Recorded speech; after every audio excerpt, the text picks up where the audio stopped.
by strength alone. Lady Catherine of Dunmere had once trusted Sir Tristan de Clare beyond all others until she found him standing beside her father's murderer. Now, as he trapped her against the stone wall, his voice was quiet but raw. "You think I betrayed you," he murmured. "But tell me, my lady, what if I was the one betrayed?" Chapter 1. The Serpent's Whisper. The chill of Dunmere Castle had seeped into Lady Catherine's bones, a cold that mirrored the ice in her heart. 5 years. 5 years since she had last seen Sir Tristan de Clare, and the memory of that night still clawed at her, sharp and unforgiving as a winter gale. The grand hall, usually a place of warmth and feasting, had been transformed into a scene of horror.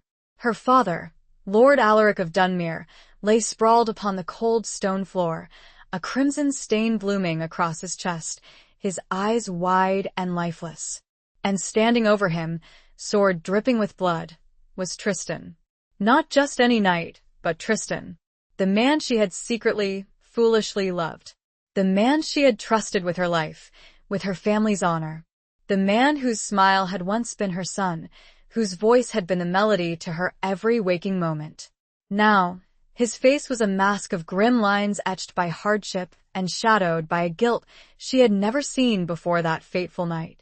He stood cornered, not by the castle guards who now surrounded them, but by her, by the accusing fury in her eyes.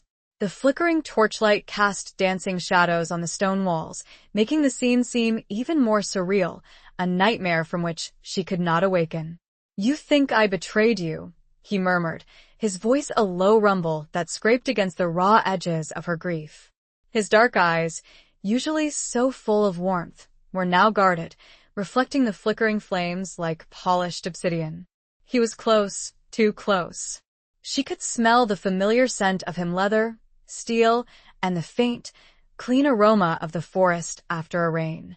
It was a scent that had once brought her comfort. Now it choked her with its bitter familiarity. "But tell me, my lady, what if I was the one betrayed?"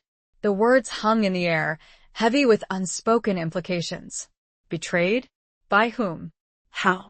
The questions swirled in her mind, battling with the image of him, her father's blood on his blade. Catherine forced herself to meet his gaze. She was Lady of Dunmere now, though the title felt like a leaden weight upon her shoulders. She had to be strong, for her people, for her younger brother, Edward, who was now her ward, his innocent eyes still clouded with the shock of their father's death. Edward was barely 10, a boy thrust into a man's world, a pawn in a game he did not understand. "Explain yourself, Sir Tristan," she commanded, her voice trembling despite her efforts to control it.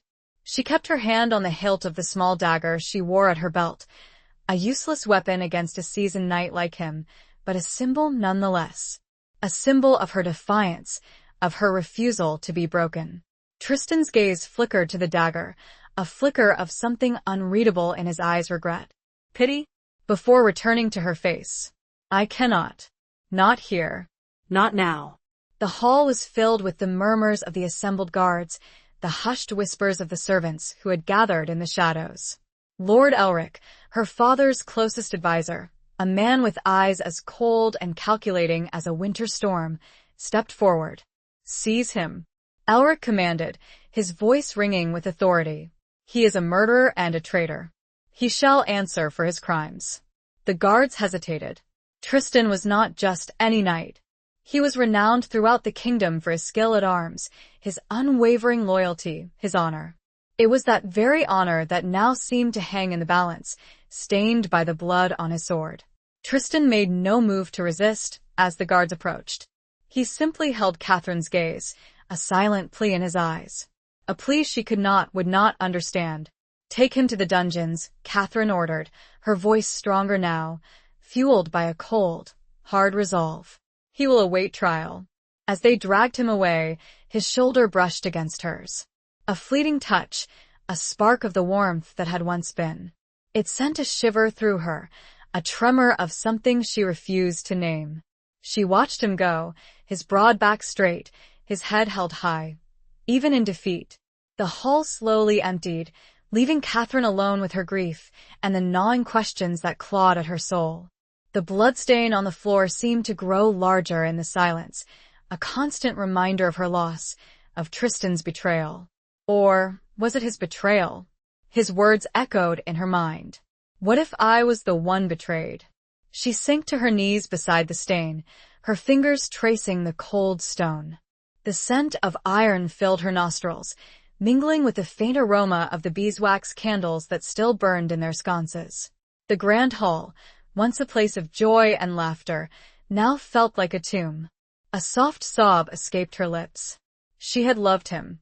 With every fiber of her being, she had loved him. And that love had been shattered, twisted into something ugly and painful.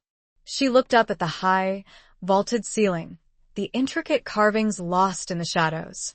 The weight of her responsibilities pressed down on her. She was Lady of Dunmere now. She had to be strong. She had to be just. She had to uncover the truth, no matter how painful it might be. But a small, treacherous voice whispered in the back of her mind, a voice that sounded suspiciously like hope. What if he was telling the truth? What if there was more to the story than she knew? She closed her eyes. The image of Tristan's face burned into her memory. The face of a lover? Or the face of a killer? The answer, she knew, lay hidden in the shadows of Dunmere, waiting to be revealed. And she, Lady Catherine, would be the one to unearth it, even if it destroyed her.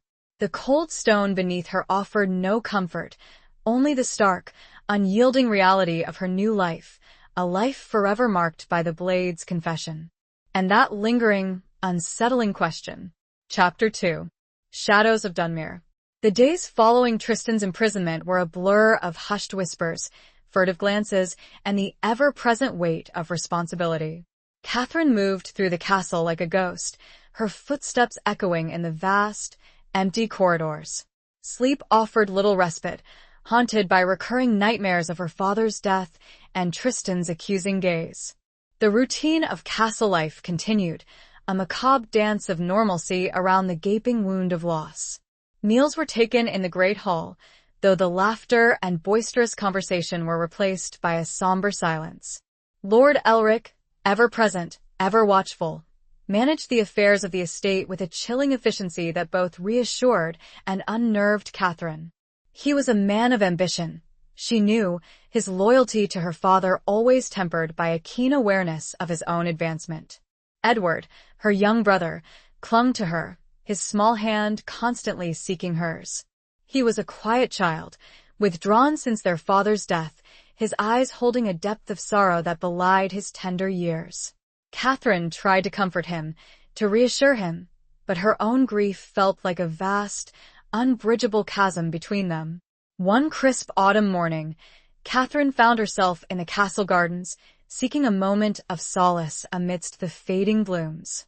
The air was sharp and clean, carrying the scent of wood smoke and damp earth.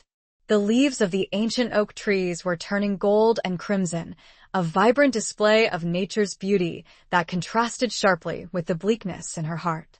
She sat on a stone bench, overlooking the valley below. Dunmere was a sprawling estate, its land stretching as far as the eye could see. Rich farmland, dense forests, and a bustling village nestled at the foot of the castle walls. It was a powerful holding, a prize coveted by many. And now it was hers to protect.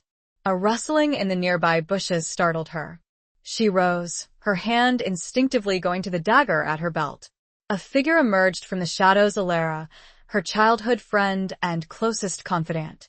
Alara was a woman of striking beauty, with raven hair and eyes the color of deep sea. She was also fiercely loyal and possessed a sharp wit that often cut through the formality of courtly life. "Catherine," Alara said, her voice soft with concern. "You look pale. You must rest."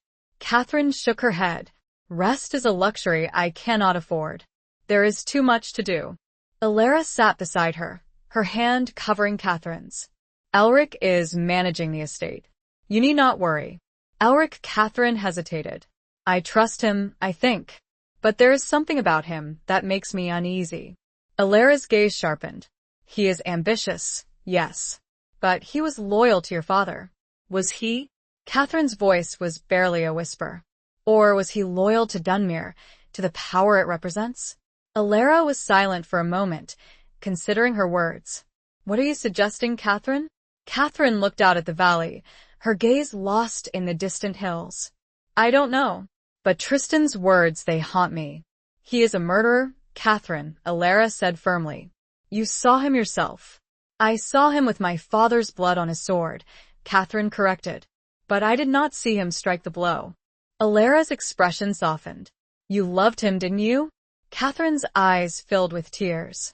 She nodded, unable to speak. And that love blinds you, Alara said gently. You want to believe him, to find some explanation that will absolve him of his guilt. Perhaps, Catherine admitted. But what if there is an explanation? What if he was framed? What if someone else wanted my father dead? The thought had been lurking in the shadows of her mind, a terrifying possibility that she had been too afraid to confront. But now, she voiced it aloud, and the weight of it seemed to press down on her. Alara's eyes widened. Who? Catherine shook her head. I don't know, but Dunmere has many enemies. Rival lords who covet our lands, our wealth. And there are whispers of a conspiracy, a plot against the king himself. A conspiracy? Alara's voice was hushed. What have you heard? Only fragments, Catherine said. Whispers in the corridors, hushed conversations that cease when I approach. But I believe there is something more going on, something that connects Tristan's imprisonment to a larger, darker scheme. Alara's hand tightened on hers. Be careful, Catherine. If you are right, then you are in great danger. Whoever killed your father will not hesitate to silence you as well. Catherine nodded, a shiver running down her spine. She knew Alara was right. She was walking a dangerous path, a path that could lead to her own destruction. But she could not turn back. She had to uncover the truth, for her father, for Tristan, and for the future of Dunmere. As the sun began to set, casting long shadows across the valley, Catherine rose from the bench. The chill in the air seemed to deepen, mirroring the growing sense of unease in her heart. I must speak to Tristan, she said, her voice firm with resolve. I must hear his side of the story. Alara looked at her, her eyes filled with a mixture of fear and admiration. Be careful, my friend, she whispered. The shadows of Dunmere are deep and treacherous. Catherine nodded, her gaze fixed on the castle, its towering walls silhouetted against the darkening sky. She knew the risks, but she was Lady of Dunmere now, and she would not rest until she had uncovered the truth, no matter the cost. She would brave the shadows and whatever lay concealed within. The serpent's whisper had awakened something in her, something far stronger than she'd known before. And she would follow it to the bitter end. Chapter 3. The Knight's Accusation.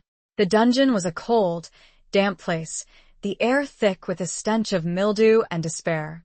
Torches flickered on the walls, casting long, dancing shadows that seemed to writhe and twist like tormented souls. Catherine descended the narrow, winding staircase, her footsteps echoing in the oppressive silence. Alara had insisted on accompanying her, but Catherine had refused. This was something she had to do alone. The jailer, a burly man with a scarred face and a perpetually grim expression, led her to Tristan's cell. He unlocked the heavy iron door, its hinges groaning in protest. Catherine stepped inside, her heart pounding in her chest. Tristan was sitting on a straw pallet in the corner of the cell, his head in his hands. He looked up as she entered, his eyes dark and haunted.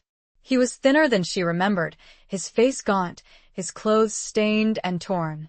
But his gaze was still the same, intense and unwavering. Catherine, he said, his voice hoarse. He rose to his feet, his movements stiff and slow. She stood before him, her hands clasped tightly in front of her. The silence stretched between them, thick with unspoken emotions. Why did you come? He asked, his voice barely a whisper. I need answers, Tristan, she said, her voice trembling slightly. I need to understand. He looked at her, a flicker of something unreadable in his eyes. Hope? Despair? I told you, he said. I was betrayed. By whom? She pressed. Tell me who betrayed you, Tristan. Tell me who killed my father. He hesitated, his gaze shifting away from hers. I cannot. Cannot? Or will not. He looked back at her, his eyes filled with a pain that mirrored her own. There are things you do not understand, Catherine. Things that are dangerous to know. Dangerous for whom? She challenged. For you? Or for someone else? He was silent for a moment, his jaw clenched tight. For everyone, he finally said. For you, for your brother, for Dunmere. Catherine's frustration flared. Stop speaking in riddles, Tristan. Tell me the truth. He took a step closer, his voice dropping to a low murmur. The truth is a serpent, Catherine. Once unleashed, it can strike anyone anywhere. I am not afraid of the truth, she said, though a shiver ran down her spine. He reached out, his hand hovering near her cheek, but he did not touch her. You should be, he said softly. You should be very afraid. His words sent a chill through her, a premonition of danger that she could not ignore. But she stood her ground, her gaze locked with his. Tell me, she repeated, her voice firm despite the tremor in her heart. Tell me everything. He hesitated, his eyes searching hers. He seemed to be weighing his options, struggling with some inner conflict. Finally, he spoke, his voice low and urgent. Your father, he discovered something. Something that threatened powerful people. People who would stop at nothing to keep their secrets hidden. What secrets? Catherine asked, her breath catching in her throat. Secrets that reached to the very heart of the kingdom, Tristan said. Secrets of treason, of conspiracy, of murder. Catherine's mind reeled. This was even bigger, even more dangerous than she had imagined. And you were involved? She asked, her voice barely a whisper. Tristan nodded. I was. But not in the way you think. I was trying to protect your father. I was trying to expose the conspiracy. But the blood on your sword, Catherine stammered. It was a trap, Tristan said. I was lured to your father's chambers. He was already dead when I arrived. The killer, he was waiting for me. He set me up, made it look like I was the murderer. Who? Catherine asked, her voice urgent. Who was the killer? Tristan's eyes darkened with anger and grief. Lord Elric. The name hit Catherine like a physical blow. Elric? Her father's closest advisor? The man she had trusted to manage Dunmere? It seemed impossible. And yet why? She whispered. Why would Elric kill my father? Because your father knew too much, Tristan said. He had uncovered Elric's treachery. He was about to expose him to the king. But why would Elric betray the king? Catherine asked, her mind struggling to grasp the enormity of the revelation. He is not loyal to the king, Tristan said. He serves a different master, a darker power. He hesitated, then added, a power that seeks to overthrow the throne and plunge the kingdom into chaos. Catherine's blood ran cold. This was treason on a scale she could scarcely comprehend. And Elric, the man she had trusted, was at the heart of it. I have to warn the king, she said, her voice shaking. I have to tell him what Elric has done. Tristan shook his head. You cannot. Elric has spies everywhere. He will know if you try to contact the king. He will silence you before you can reach him. Then what am I to do? Catherine asked, despair creeping into her voice.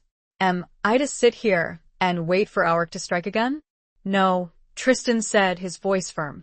You must be strong, Catherine. You must be cunning. You must fight back. How? She asked. I am one woman, alone against a powerful conspiracy. Tristan's gaze met hers, a spark of determination in his eyes. You are not alone, he said. I am here, and I will help you. His words, spoken with such conviction, gave her a flicker of hope. But doubt still lingered. How can I trust you, Tristan? She asked, her voice filled with pain. You were standing over my father's body, with his blood on your sword. He closed the distance between them, his hands gently cupping her face. I swear to you, Catherine, on my honor, on my life, I did not kill your father. I would have died to protect him. His touch, his words, the raw emotion in his eyes, they broke through the wall of doubt she had erected around her heart.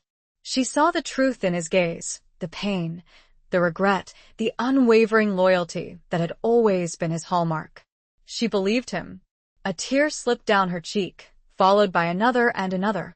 She leaned into his touch, seeking comfort in his presence, in the warmth of his hands. "What do we do?"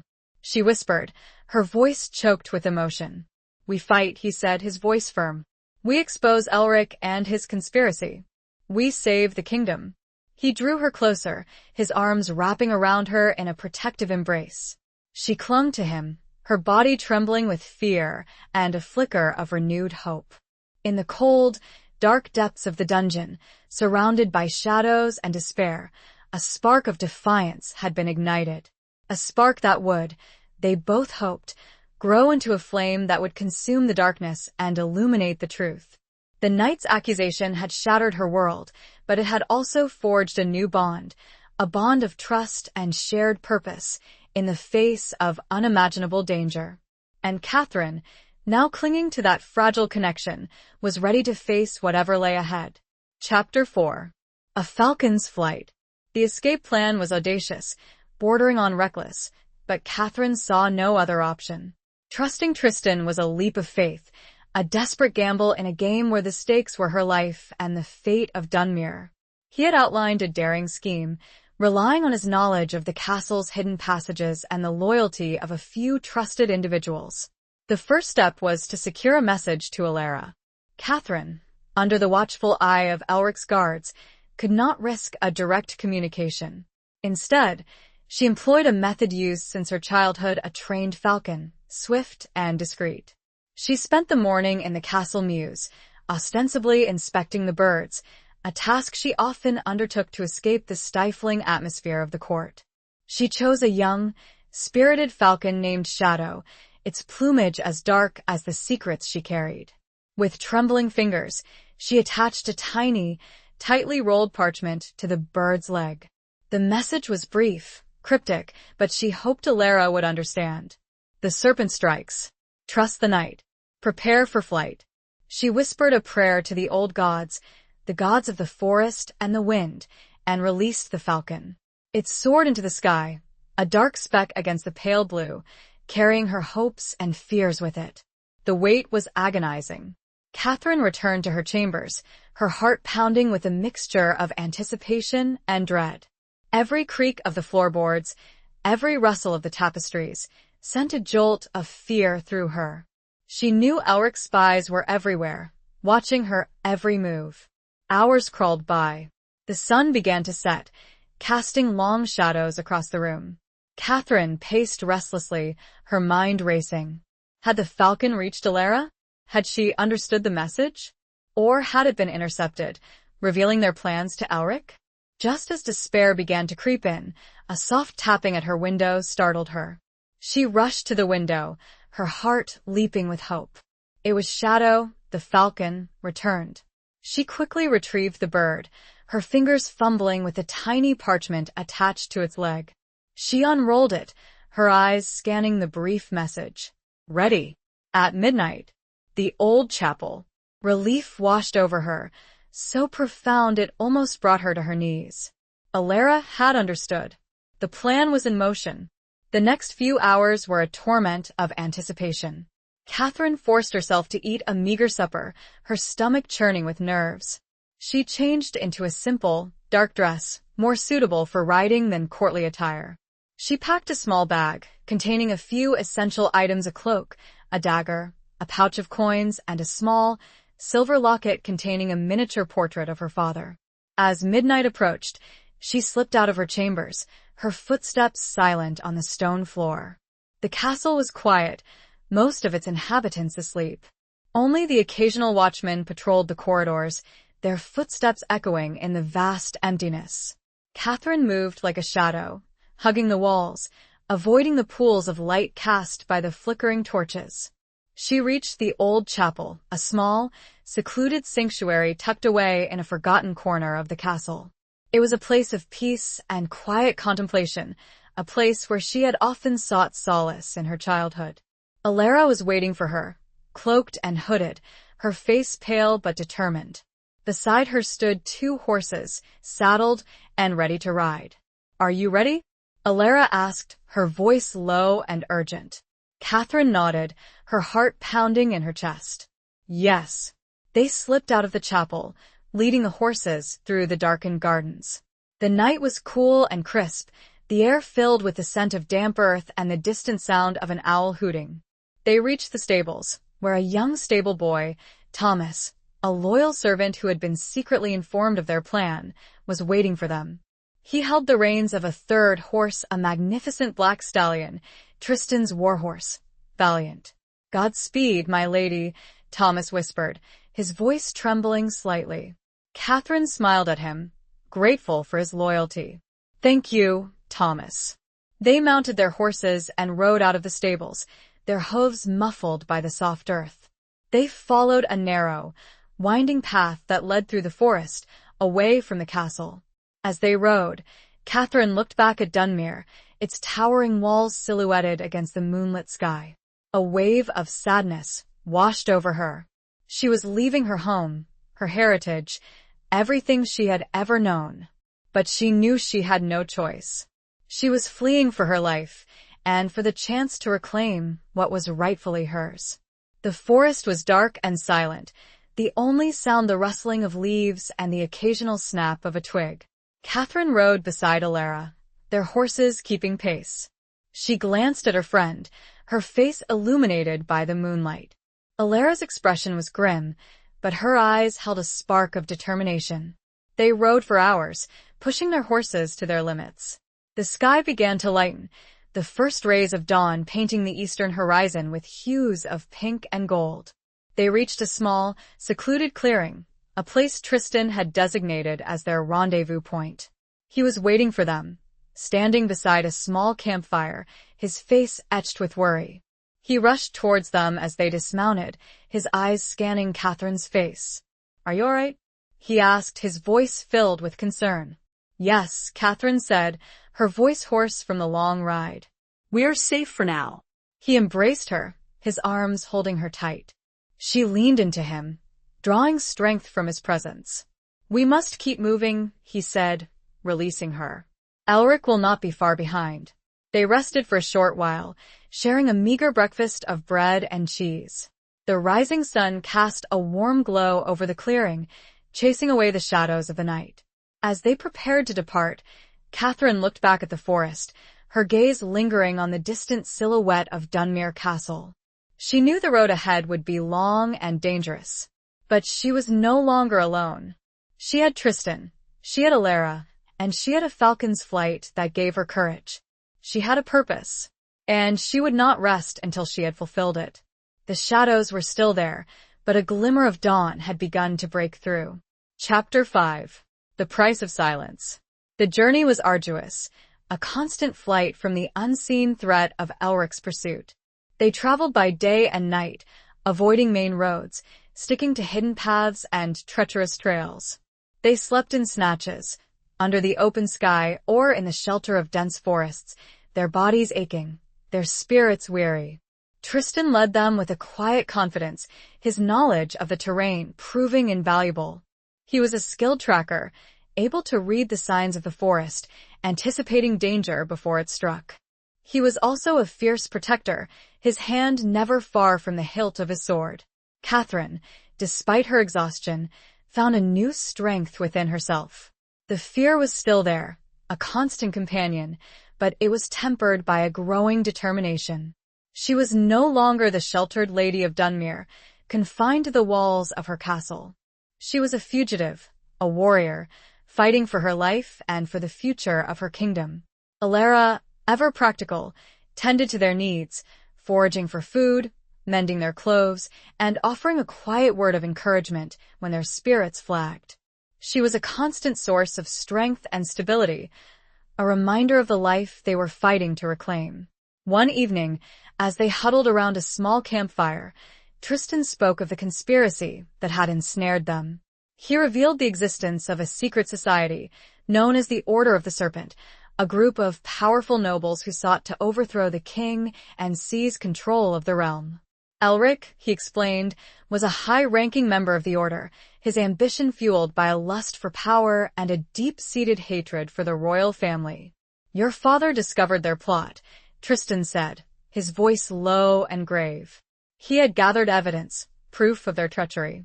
He was about to present it to the king when Elric struck. Catherine's heart ached with the memory of her father, his unwavering loyalty, his courage in the face of danger.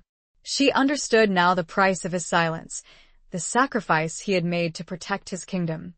"We must reach King Alaric," she said, her voice firm. "We must expose Elric and the Order of the Serpent." The king had been mentioned only as the king. Given the story's development, he needs a name, hence, King Alaric. Tristan nodded. But the king is heavily guarded. Elric has his spies everywhere, even within the royal court. It will be difficult to reach him, let alone convince him of the truth. "We have to try," Catherine insisted. "We cannot let Elric succeed. We cannot let the kingdom fall into the hands of these traitors." Alara, who had been listening silently, spoke up. "There is one person who might be able to help us. My uncle, Lord Gareth. He is a member of the King's Council and a man of honor. He is also a close friend of the king." A flicker of hope ignited in Catherine's heart. "Can we trust him?" Alara nodded. "Implicitly. He is a man of his word, and he despises Elric." Tristan considered this, his brow furrowed in thought. "It is a risk," he said, "but it may be our only chance. We must reach Lord Gareth and convince him to help us."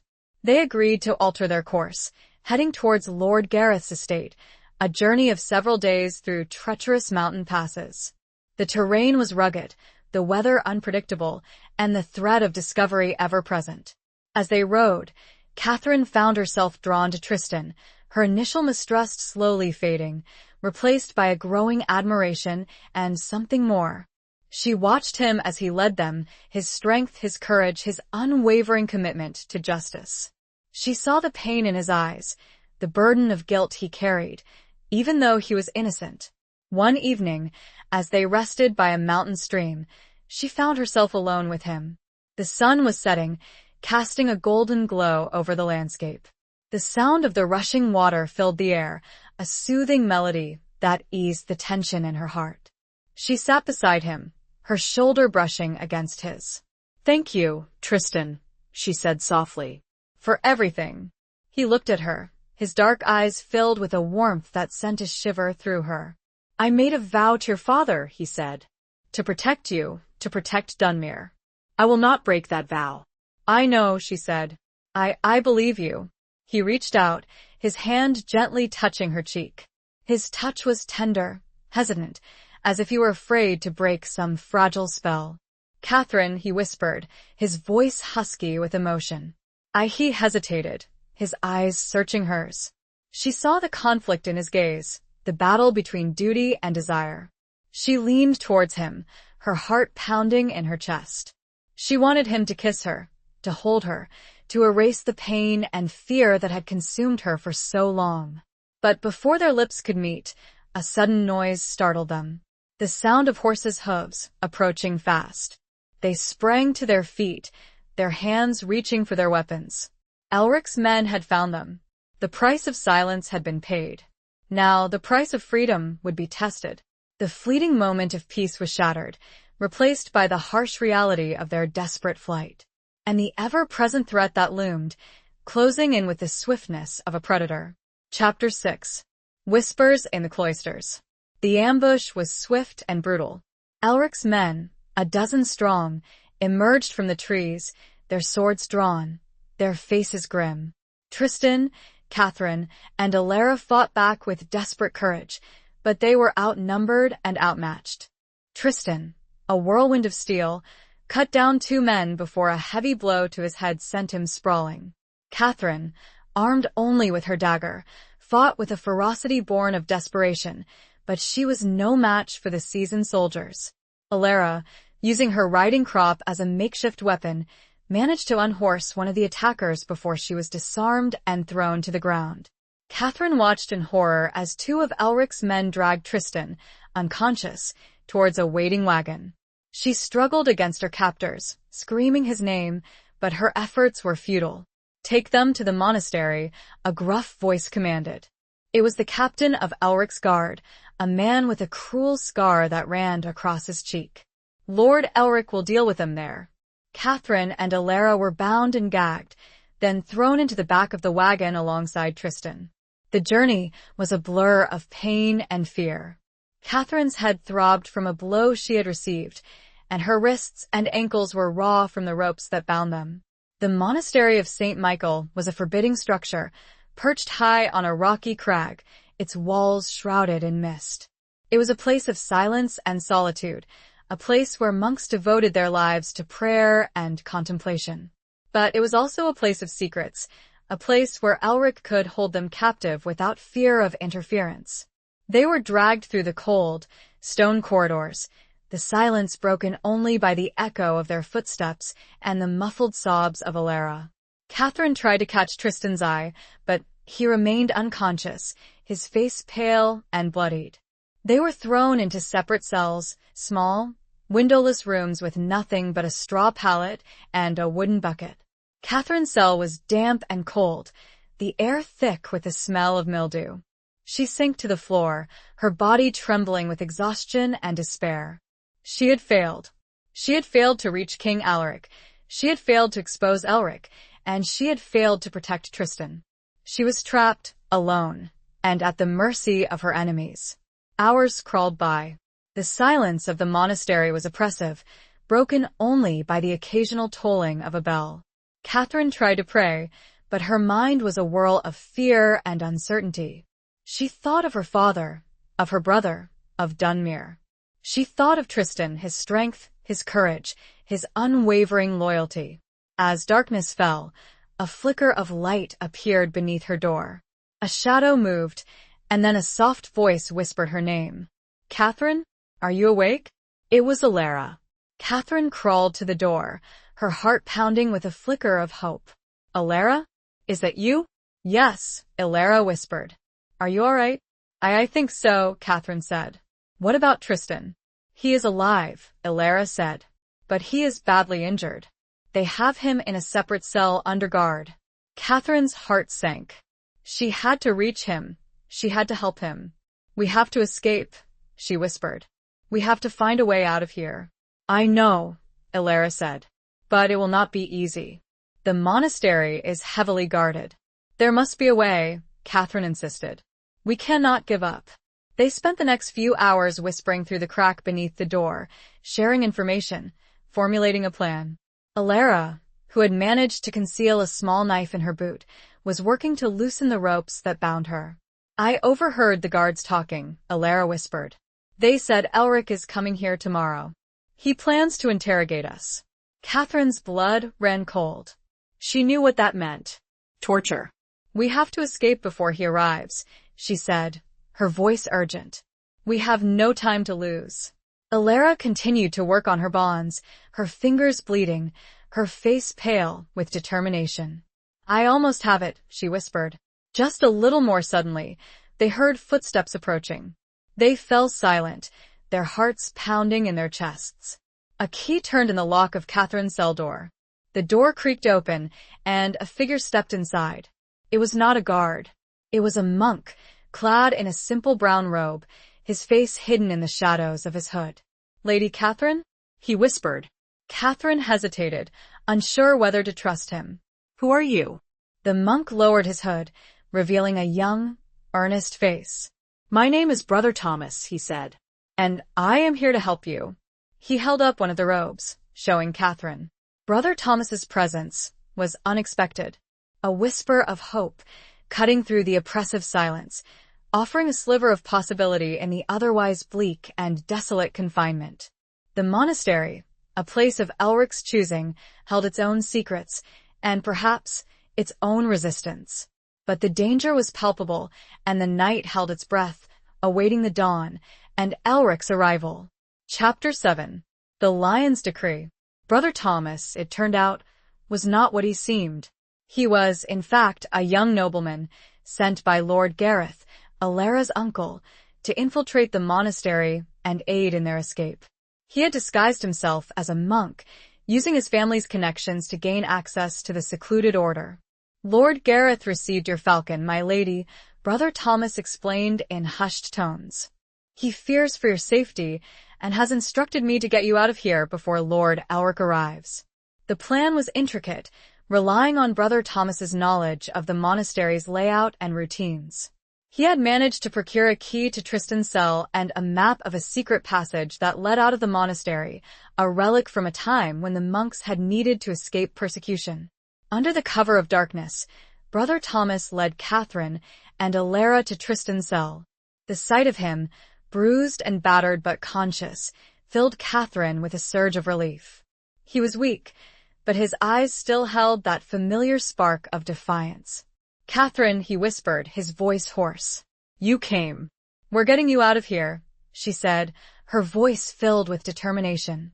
With Brother Thomas's help, they managed to support Tristan as they navigated the labyrinthine corridors of the monastery. The silence was unnerving. Every creak of the floorboards, every rustle of their robes, threatening to betray them. They reached the entrance to the secret passage, a narrow opening hidden behind a large tapestry in the library. Brother Thomas produced a small oil lamp, its dim light illuminating the dusty, cobweb-filled passage. "This will lead you to the outer walls," he explained. "From there, you must make your way to the forest. Lord Gareth has arranged for horses to be waiting for you at the old hunter's cabin." Catherine embraced Brother Thomas, her heart filled with gratitude. "Thank you," she said. "You have risked your life for us." Brother Thomas smiled. "Godspeed, my lady, and may the light guide you." They entered the passage, leaving Brother Thomas behind. The air was damp and cold, the walls pressing in on them. Tristan, leaning heavily on Catherine and Alara, stumbled along, his breath ragged. After what seemed like an eternity, they emerged into the cool night air. They found themselves in a small, overgrown courtyard, hidden from view of the monastery. The forest loomed before them, dark and inviting. They made their way to the hunter's cabin, a small, dilapidated structure hidden amongst the trees. The horses were there, as promised, saddled and ready to ride. They mounted and rode through the night, putting as much distance as possible between themselves and the monastery. As dawn broke, they reached the borders of Lord Gareth's estate.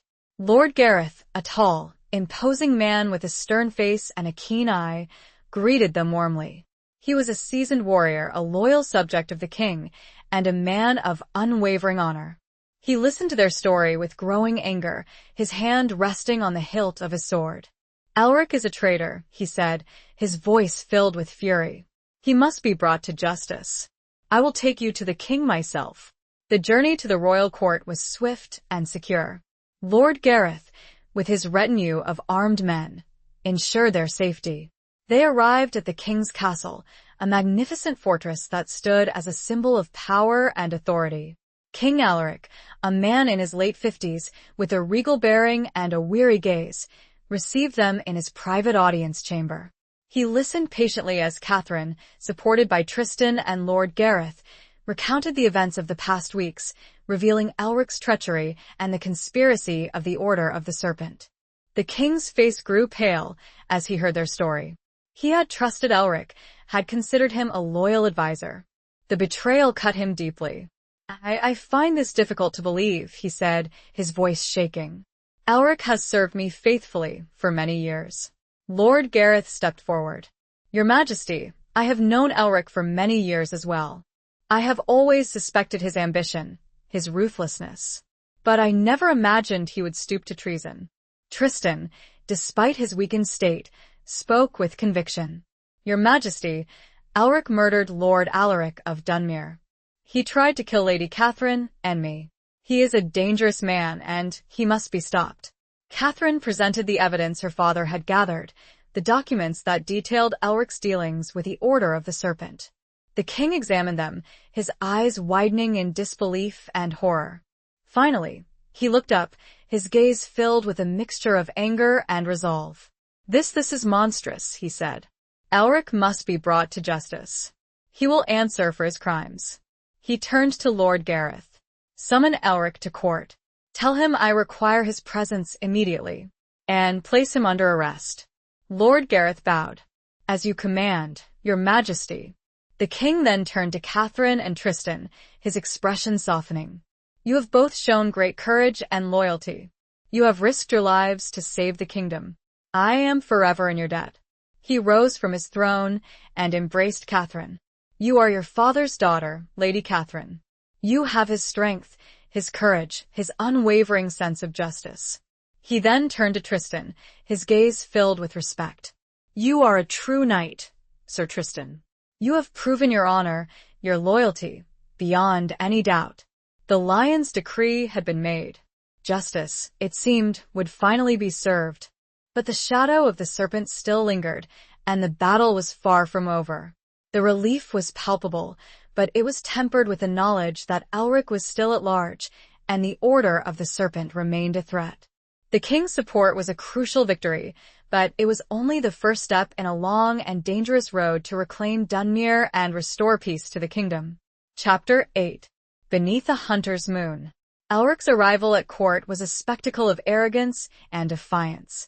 He entered the great hall with his usual air of self-importance, seemingly oblivious to the accusations that awaited him. He greeted the king with a respectful bow, but his eyes, cold and calculating, betrayed his inner turmoil. King Alaric, seated on his throne, regarded Elric with a mixture of disgust and disappointment. The great hall was filled with courtiers, their faces a mixture of curiosity and apprehension. Catherine and Tristan, standing beside Lord Gareth, watched Elric with a mixture of hatred and anticipation. "Lord Elric," the king said, his voice cold and formal, "you stand accused of grave crimes. Treason, murder, and conspiracy against the crown." Elric feignait surprise.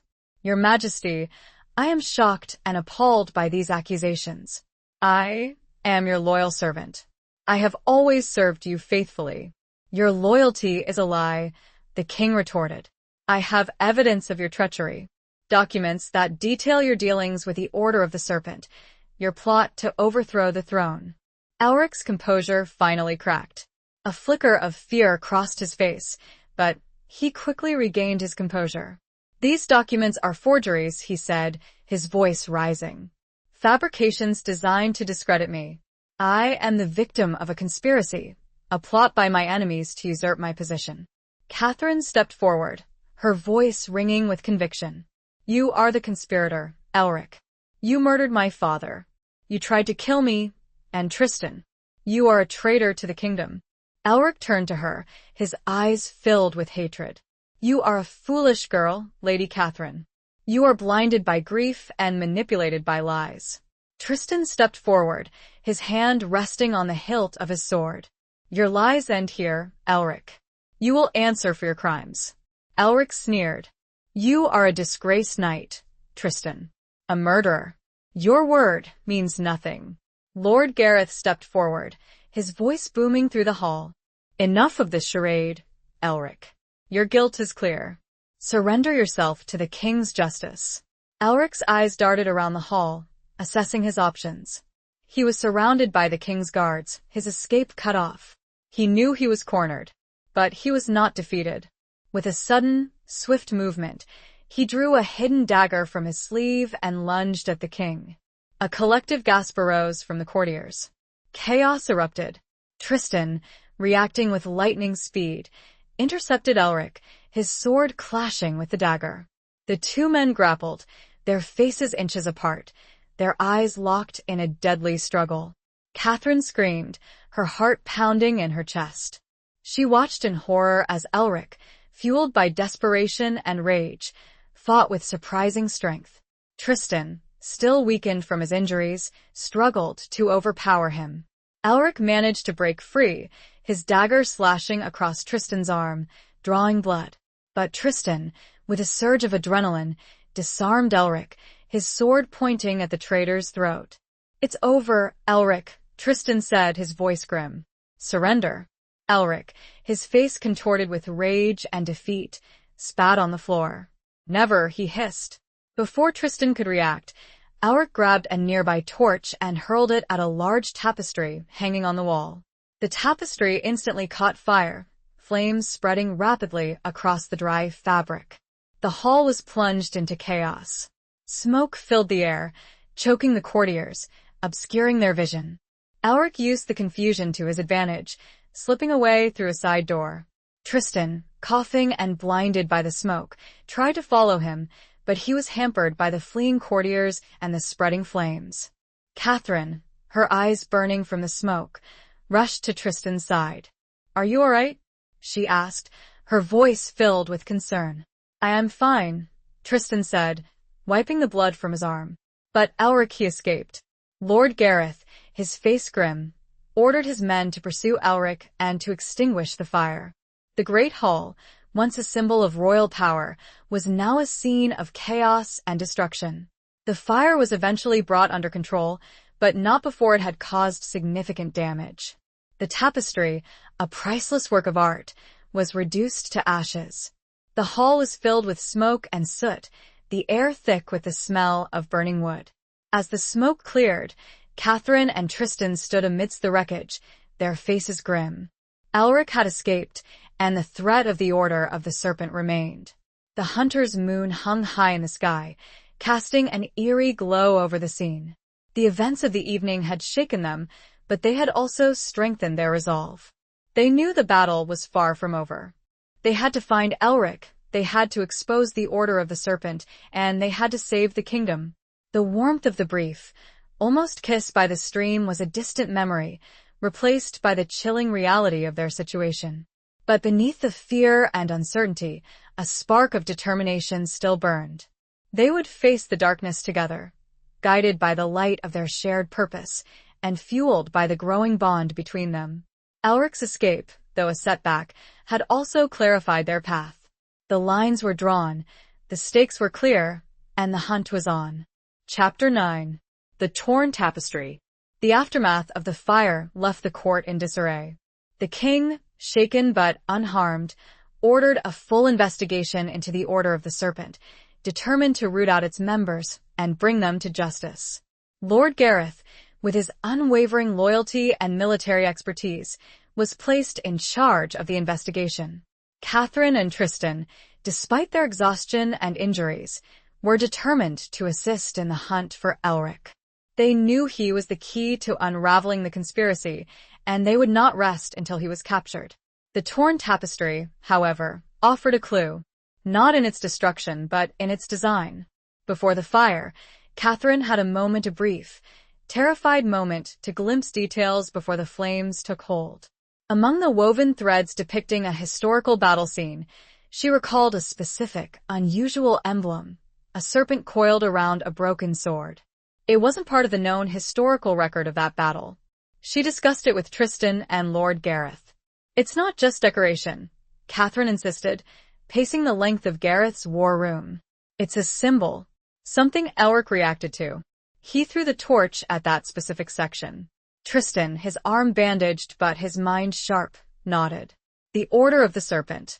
It would make sense for them to have hidden symbols, even in plain sight. Lord Gareth, ever the strategist, studied a meticulously drawn sketch Catherine had managed to recreate from memory. If this emblem is indeed a marker of theirs, it could lead us to other members, other locations. The investigation shifted. Instead of focusing solely on Elric's known associates, they began to examine tapestries, carvings, and even illuminated manuscripts throughout the kingdom, searching for the serpent and broken sword emblem. The search was painstaking, requiring them to travel to various castles, monasteries, and ancient libraries. Catherine, with her keen eye for detail and her knowledge of art and history, proved invaluable in this task. Tristan, with his military expertise and his understanding of strategy, provided crucial support. As they traveled, their bond deepened. The shared danger, the shared purpose, and the shared grief brought them closer. They learned to rely on each other, to trust each other implicitly.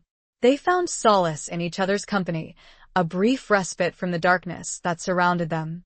One evening, as they rested in a small village inn, Catherine found herself alone with Tristan. The fire in the hearth crackled merrily, casting a warm glow over the room. The scent of roasted meat and ale filled the air. She sat beside him, her shoulder brushing against his.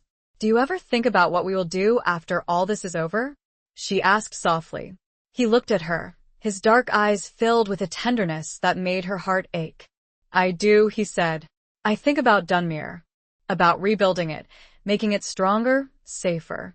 And us?" she whispered, her voice barely audible. He reached out, his hand gently touching her cheek. His touch was warm, reassuring. "I think about you, Catherine," he said, his voice husky with emotion. "All the time." He leaned closer, his lips brushing against hers. This time, there were no interruptions, no sudden noises, no looming threats.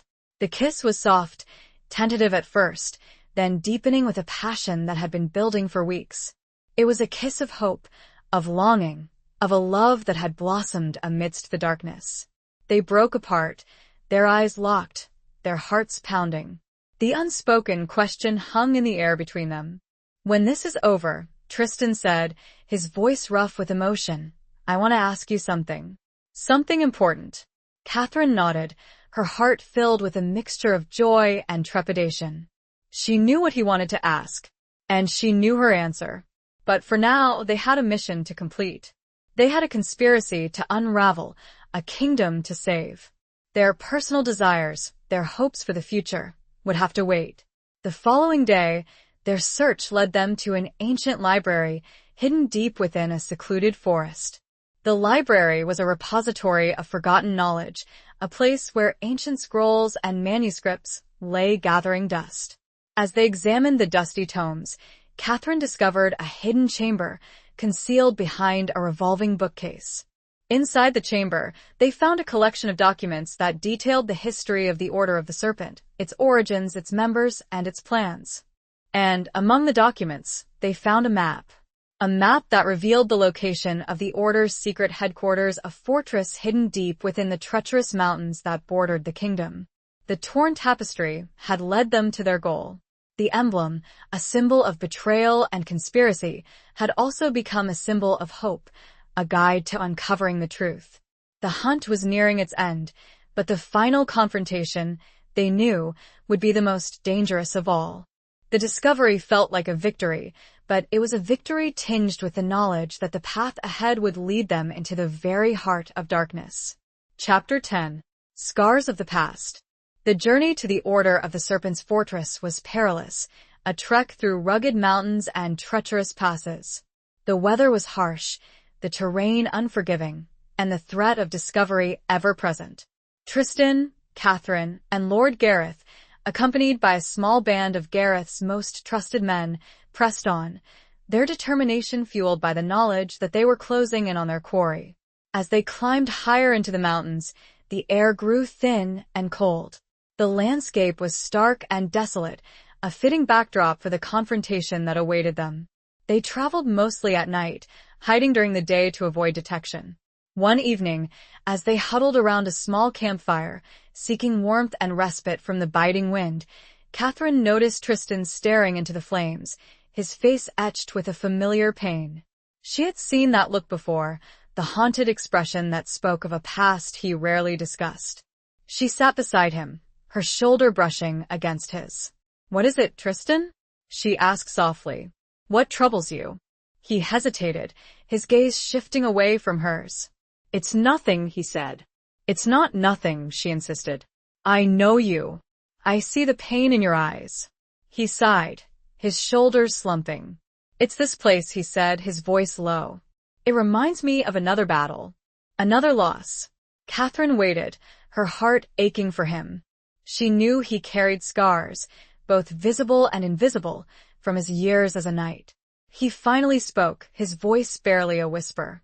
"Before I served your father," he said, "I served another lord. Lord Renard. He was like a father to me. I loved him. I would have died for him." He paused, his gaze fixed on the flames. "We were ambushed in a place very like this.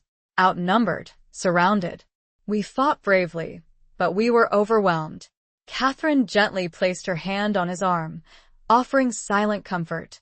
"Lord Renard, he was killed," Tristan continued, his voice choked with emotion. I couldn't save him. I failed him." Catherine's heart went out to him. She understood now the source of his pain, the burden of guilt he carried. "It wasn't your fault, Tristan," she said softly. You did everything you could. He shook his head. I should have been stronger, faster. I should have seen it coming. You were just a man, Tristan, she said. One man against many. You cannot blame yourself. He looked at her, his dark eyes filled with a pain that mirrored her own. I swore an oath, he said, to protect him. And I failed. Catherine understood the weight of that oath, the sacred bond between a knight and his lord. She knew how deeply Tristan felt his duty, his responsibility. You did not fail, Tristan, she repeated. You fought bravely. You survived. And you have honored your oath to my father by protecting me, by fighting for justice. He reached out, his hand gently touching her cheek. His touch was warm, reassuring. You have given me a reason to fight, Catherine, he said, his voice husky with emotion. You have given me hope. He leaned closer, his lips brushing against hers. The kiss was tender, filled with a shared grief, a shared understanding, and a growing love. They broke apart, their eyes locked, their hearts pounding. The scars of the past were still there, but they were no longer a barrier between them. They were a bond, a connection forged in pain and loss, but also in courage and resilience. The following day, they reached the fortress. It was a formidable structure, built into the side of a mountain, its walls of gray stone blending seamlessly with the surrounding rock. It seemed impregnable. Lord Gareth surveyed the fortress, his brow furrowed in thought. This will be a difficult assault, he said. The Order has chosen their location well. Tristan, his eyes scanning the walls, pointed to a small, seemingly unguarded postern gate. There, he said. That may be our best chance. It looks like it has been neglected, perhaps even forgotten. They decided to attack at night, under the cover of darkness. They would split into two groups. Lord Gareth and his men would create a diversion at the main gate, drawing the Order's attention, while Tristan and Catherine, accompanied by two of Gareth's most skilled scouts, would attempt to infiltrate the fortress through the postern gate. As they prepared for the assault, Catherine found herself filled with a mixture of fear and determination. She knew the risks. She knew they might not survive. But she was ready to face whatever lay ahead. She was fighting for her father, for her brother, for Dunmere, and for the future she hoped to share with Tristan. The scars of the past had strengthened her, had made her more resilient, more determined. She was no longer the sheltered lady of Dunmere. She was a warrior, ready to fight for what she believed in. And she would not falter. The memory of Lord Renard and Tristan's pain fueled her own resolve. She would not let Tristan or herself down. The fortress loomed, a symbol of the darkness they faced, but within that darkness, their own courage, tempered by past wounds, burned brighter than ever. Chapter 11. The Unspoken Vow. The night of the assault was moonless, the sky a vast expanse of black velvet studded with a million glittering stars. The air was cold and crisp, the silence broken only by the whisper of the wind through the mountain peaks. Tristan, Catherine, and the two scouts, Alara's cousin Darian and a grizzled veteran named Gareth to distinguish, known as Old Gareth, made their way stealthily towards the postern gate. They moved like shadows, hugging the walls, their footsteps silent on the rocky ground. Catherine's heart pounded in her chest, a mixture of fear and adrenaline coursing through her veins. They reached the gate, a small, wooden door, reinforced with iron bands. It looked old and weathered, but it was still securely locked. Darian, a skilled locksmith, went to work on the lock, his nimble fingers manipulating the intricate mechanism. Minutes stretched into an eternity. The silence was deafening, every creak of the lock, every rustle of their clothing, seeming to echo through the mountains. Finally, with a soft click, the lock yielded. They slipped through the gate, finding themselves in a narrow, dark passage. The air was damp and musty, the smell of mildew and decay filling their nostrils. Tristan, his sword drawn, led the way, followed by Catherine, Darian, and Old Gareth. The passage wound its way through the heart of the fortress, twisting and turning, leading them deeper and deeper into the darkness. They encountered no guards, no sign of life. The silence was unsettling, a premonition of danger. Suddenly, they heard voices ahead. They pressed themselves against the wall, their hearts pounding. The voices grew louder, approaching their location. Tristan signaled for them to hide. They ducked into a small alcove, concealing themselves in the shadows. 2 guards, clad in the black livery of the Order of the Serpent, passed by, their conversation revealing their complacency. Elric grows impatient, one guard said. He demands results. He should be patient, the other guard retorted. The king's forces are scattered, disorganized. They pose no threat to us. They continue down the passage, their voices fading into the distance. Tristan waited a moment, then signaled for them to continue. They moved quickly, silently, their senses on high alert. They reached a large chamber, dimly lit by flickering torches. The chamber was filled with weapons, armor, and supplies, the armory of the Order. "We must be close to the main hall," Tristan whispered. As they were about to leave the armory, they heard a noise behind them. They turned, their weapons drawn, to find a young boy, no older than 10, staring at them with wide, frightened eyes. He was dressed in the simple tunic of a servant, his face smudged with dirt. He looked terrified. Catherine, her heart softening, knelt before him. "Don't be afraid," she said softly. "We won't hurt you." The boy hesitated, his eyes darting from Catherine to Tristan, then back again. Who are you?" he whispered. "We are friends," Catherine said. "We are here to stop Elric." The boy's eyes widened. "Elric, he is evil," he whispered. He killed my father." Catherine's heart went out to him. She understood his pain, his loss. "We know," she said. "We are here to make him pay for his crimes." The boy looked at them, a flicker of hope in his eyes. Can I help you?" Tristan exchanged a glance with Catherine. It was a risk, but they could use his help. "Do you know the layout of the fortress?" Tristan asked. The boy nodded. I know all the secret passages, the hidden rooms. Can you lead us to the main hall?" Catherine asked. The boy nodded again. "Yes, I can." He led them through a maze of corridors, secret passages, and hidden stairways, avoiding the guards, bypassing the traps. He was surprisingly knowledgeable, his familiarity with the fortress proving invaluable. They finally reached a large, heavy door, guarded by 2 heavily armed soldiers. The boy pointed to a small opening in the wall, hidden behind a tapestry. "That leads to a balcony overlooking the main hall," he whispered. "You can see everything from there."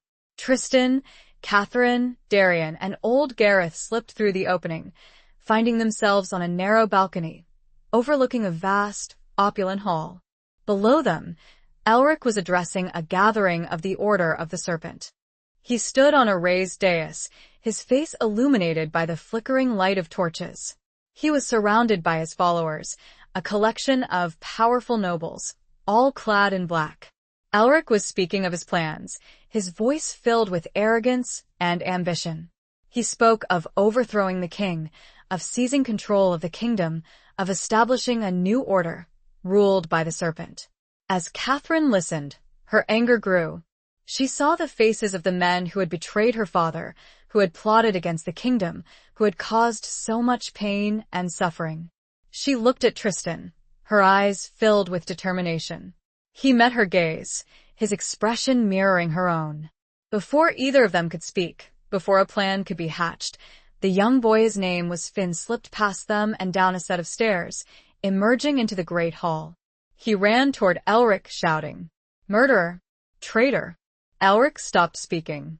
Every eye in the hall turned to the boy, and to the balcony, now exposed. The unspoken vow, the shared understanding between Catherine and Tristan, was now overshadowed by the immediate danger. Finn's brave, impulsive act had changed everything. The element of surprise was gone. The battle was upon them, sooner and more violently than they had anticipated. Chapter 12. A Serpent's Return. Chaos erupted in the great hall. Elric, his face contorted with rage, pointed at Finn, and then at the balcony. "Seize them," he roared. The guards of the Order, recovering from their initial surprise, surged towards the balcony. Tristan, Catherine, Darian, and old Gareth drew their weapons, prepared to fight their way out. The battle was fierce and desperate. Tristan, a whirlwind of steel, fought with the fury of a cornered lion. Catherine, wielding her dagger with surprising skill, fought beside him, her movements swift and precise. Darian and old Gareth, seasoned warriors, held their own against the overwhelming numbers. But the Order's forces were too numerous. They pressed their attack, their swords clashing against steel, their battle cries echoing through the hall. Tristan, fighting his way towards the stairs to protect Finn, took a blow to his shoulder, a searing pain that almost brought him to his knees. Catherine, seeing him falter, cried out his name and rushed to his side, parrying a blow aimed at his head. Old Gareth, fighting back-to-back with Darian, fell, a sword thrust piercing his heart. Darian, seeing his comrade fall, roared with grief and rage, redoubling his efforts, but he too was overwhelmed, falling beneath a hail of blows. Catherine and Tristan were now alone, surrounded by enemies. They fought with the courage of desperation, knowing that their chances of survival were slim. Elric, watching the battle from the dais, smiled cruelly. "You cannot win," he shouted. "Surrender, and I might spare your lives." Tristan, his face grim, his body battered and bruised, spat on the floor. "Never," he said. He raised his sword, preparing for a final, desperate stand. Catherine stood beside him, her dagger raised, her eyes filled with defiance. Suddenly, a horn blew, its loud, clear note echoing through the hall. The sound came from outside the fortress, followed by the thunder of hooves and the clash of steel. Lord Gareth and his men, having successfully breached the main gate, had entered the fortress. They charged into the hall, their swords flashing, their battle cries drowning out the cries of the Order. The tide of the battle turned. The Order's forces, caught between Tristan and Catherine on the balcony and Lord Gareth's men in the hall, were thrown into disarray. Elric, seeing his plans crumbling, his face twisted with fury and desperation. He grabbed Finn, holding a dagger to the boy's throat. "Stop," he shouted, "or the boy dies." The fighting ceased. All eyes turned to Elric, holding the terrified boy hostage. Catherine's heart sank. She saw the fear in Finn's eyes, the desperation in Elric's. Tristan, his face pale, his body trembling with exhaustion and pain, lowered his sword. "Let him go, Elric," he said, his voice hoarse. "This is between you and me." Elric sneered. "You are in no position to bargain, knight. Surrender, or the boy pays the price." Catherine, her mind racing, saw a flicker of movement behind Elric. A figure, cloaked and hooded, slipped silently through a side door, moving towards the dais. It was Alara. She had managed to escape the initial ambush and, using her knowledge of the fortress and surrounding area, was able to circle and re-enter unnoticed. Alara, moving with the stealth of a cat, crept up behind Elric. With a swift, decisive movement, she struck him on the back of the head with a heavy candlestick she had picked up from a nearby table. "Skrumpeld, releasing Finn." The boy stumbled, but Tristan was there to catch him, pulling him to safety. The guards of the Order, seeing their leader fall, lost their nerve. Some surrendered, others fled, disappearing into the maze of corridors and secret passages. Catherine rushed to Tristan's side, embracing him, her body trembling with relief. "You're all right," she whispered, her voice choked with emotion. Tristan held her tight, his hand gently stroking her hair. "We're both all right," he said. Lord Gareth, his face grim but satisfied, surveyed the scene. "The fortress is ours," he said. "The Order of the Serpent is broken." Elric, unconscious but alive, was taken prisoner. The remaining members of the Order were rounded up, their conspiracy shattered. The battle was over. The Serpent's return had been thwarted. But the victory was bittersweet. Old Gareth and Darian were dead, their sacrifices a stark reminder of the cost of freedom. The fortress, once a symbol of the Order's power, now stood as a testament to their courage and to the enduring strength of those who fought for justice. And though bruised and battered, Catherine and Tristan had survived. their bond strengthened by the shared ordeal, their future now stretching before them, uncertain but filled with a fragile, hard-won hope. Chapter 13. The Gauntlet Thrown. The victory at the fortress marked a turning point, but it was not the end. Elric, though imprisoned in the deepest dungeon of the king's castle, still had allies, loyalists who remained hidden, waiting for an opportunity to strike. The Order of the Serpent, though shattered, was not completely destroyed. King Alaric, deeply shaken by the extent of the conspiracy, decreed a period of mourning for the fallen and a renewed commitment to rooting out any remaining traces of treachery. He rewarded Tristan and Catherine publicly, praising their courage and loyalty, restoring Tristan's knighthood and formally recognizing Catherine's claim to Dunmere. However, the celebration was muted, overshadowed by the knowledge that danger still lurked. Lord Gareth, appointed as the king's chief investigator, continued his relentless pursuit of the remaining conspirators. Catherine and Tristan, though weary from their ordeal, found themselves drawn back into the intrigue. They knew Elric held the key to uncovering the full extent of the Order's network, and they were determined to extract that information from him. They visited him in his cell, a cold, damp chamber deep beneath the castle. He sat on a straw pallet, his face gaunt, his eyes filled with a mixture of hatred and defiance. He had refused to speak to anyone, remaining stubbornly silent, clinging to the secrets of the Order. Elric, Catherine said, her voice firm. You have lost. The Order is broken. Your plans have failed. Elric sneered. You may have won this battle, Lady Catherine, but you have not won the war. The serpent has many heads. Cut one off, and another will grow in its place. We will cut them all off, Tristan said, his voice grim. We will not rest until the Order is completely destroyed. Elric laughed, a harsh, bitter sound. You are fools. You do not understand the power we wield, the depth of our reach. We have allies in every corner of the kingdom, in every court, in every noble house. We will find them, Catherine said, and we will bring them to justice. Elric's gaze fixed on Catherine, his eyes narrowed. You are persistent, I will grant you that. But you are playing a dangerous game. You are meddling with forces you do not understand. We understand enough, Tristan said. We understand that you are a traitor, a murderer, and a threat to the kingdom. And we will stop you. Elric remained silent for a moment, his gaze shifting from Tristan to Catherine, then back again. A flicker of something unreadable crossed his face. Very well, he said, his voice suddenly calm.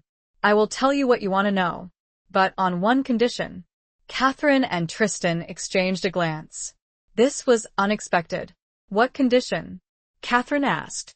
Elric smiled, a cruel, knowing smile. I will speak only to you, Lady Catherine. Alone. Tristan bristled. Absolutely not. It's too dangerous. Elric shrugged. Then my secrets die with me. Catherine hesitated. She knew it was a risk, but she also knew that Elric's information was crucial. She saw the desperation in his eyes, the flicker of fear beneath his defiance. She sensed an opportunity. I will do it, she said, her voice firm. Tristan protested, but Catherine was resolute. She had faced Elric before. She had survived his treachery, and she was not afraid of him. Lord Gareth, informed of Elric's condition, was hesitant but agreed to Catherine's request, with strict precautions. He stationed guards outside the cell door, within earshot, and instructed Catherine to call for help at the first sign of trouble. Catherine entered Elric's cell alone. The door clanged shut behind her, the sound echoing in the small, stone chamber. Elric watched her, his eyes filled with a strange intensity. You are brave, Lady Catherine, he said. Or foolish. Perhaps both. Tell me what you know, Elric, she said, ignoring his taunt. Tell me about the Order, about your allies, about your plans. Elric leaned forward, his voice dropping to a whisper. The Order is more than you imagine. It is ancient, powerful, and connected to something far older than this kingdom. He began to speak, revealing a web of secrets, of hidden allegiances, of ancient rituals, and of a conspiracy that reached far beyond the borders of the kingdom. He spoke of a prophecy, of a chosen one, of a coming darkness that threatened to engulf the world. Catherine listened, her mind reeling. The information was overwhelming, terrifying, and yet strangely compelling.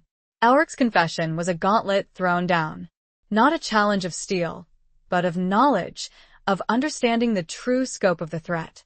It was a challenge to Catherine's courage, her intellect, and her very perception of the world. The serpent was more than just a political conspiracy. It was something far more ancient, far more sinister. And Catherine, standing alone in that cold, damp cell, was the only one who held the key to unraveling its mysteries. The isolation, the risk, were all part of Elric's twisted game, but Catherine knew, with a chilling certainty, that she had to play it to the end. Chapter 14. Echoes in the Great Hall. Elric's revelations were a labyrinth of cryptic hints and veiled threats, a tapestry woven with threads of ancient lore and contemporary betrayal. He spoke of a hidden power, a source of dark energy that the Order sought to control, a power that had been dormant for centuries but was now stirring. He named names, high-ranking nobles, even members of the royal court who were secretly affiliated with the Order, their identities masked by layers of deception. Catherine, despite her initial apprehension, found herself drawn into Elric's narrative.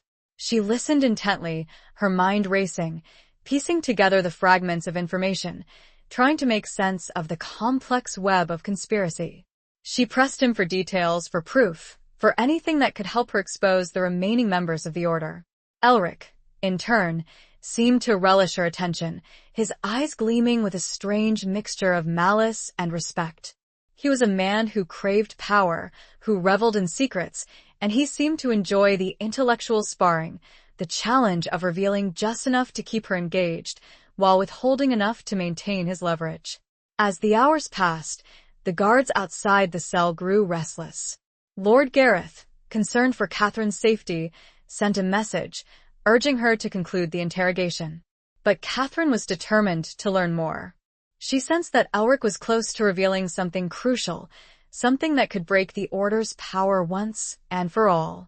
"Tell me about the prophecy," she pressed, her voice low and insistent. "You mentioned a chosen one, a coming darkness. What does it mean?"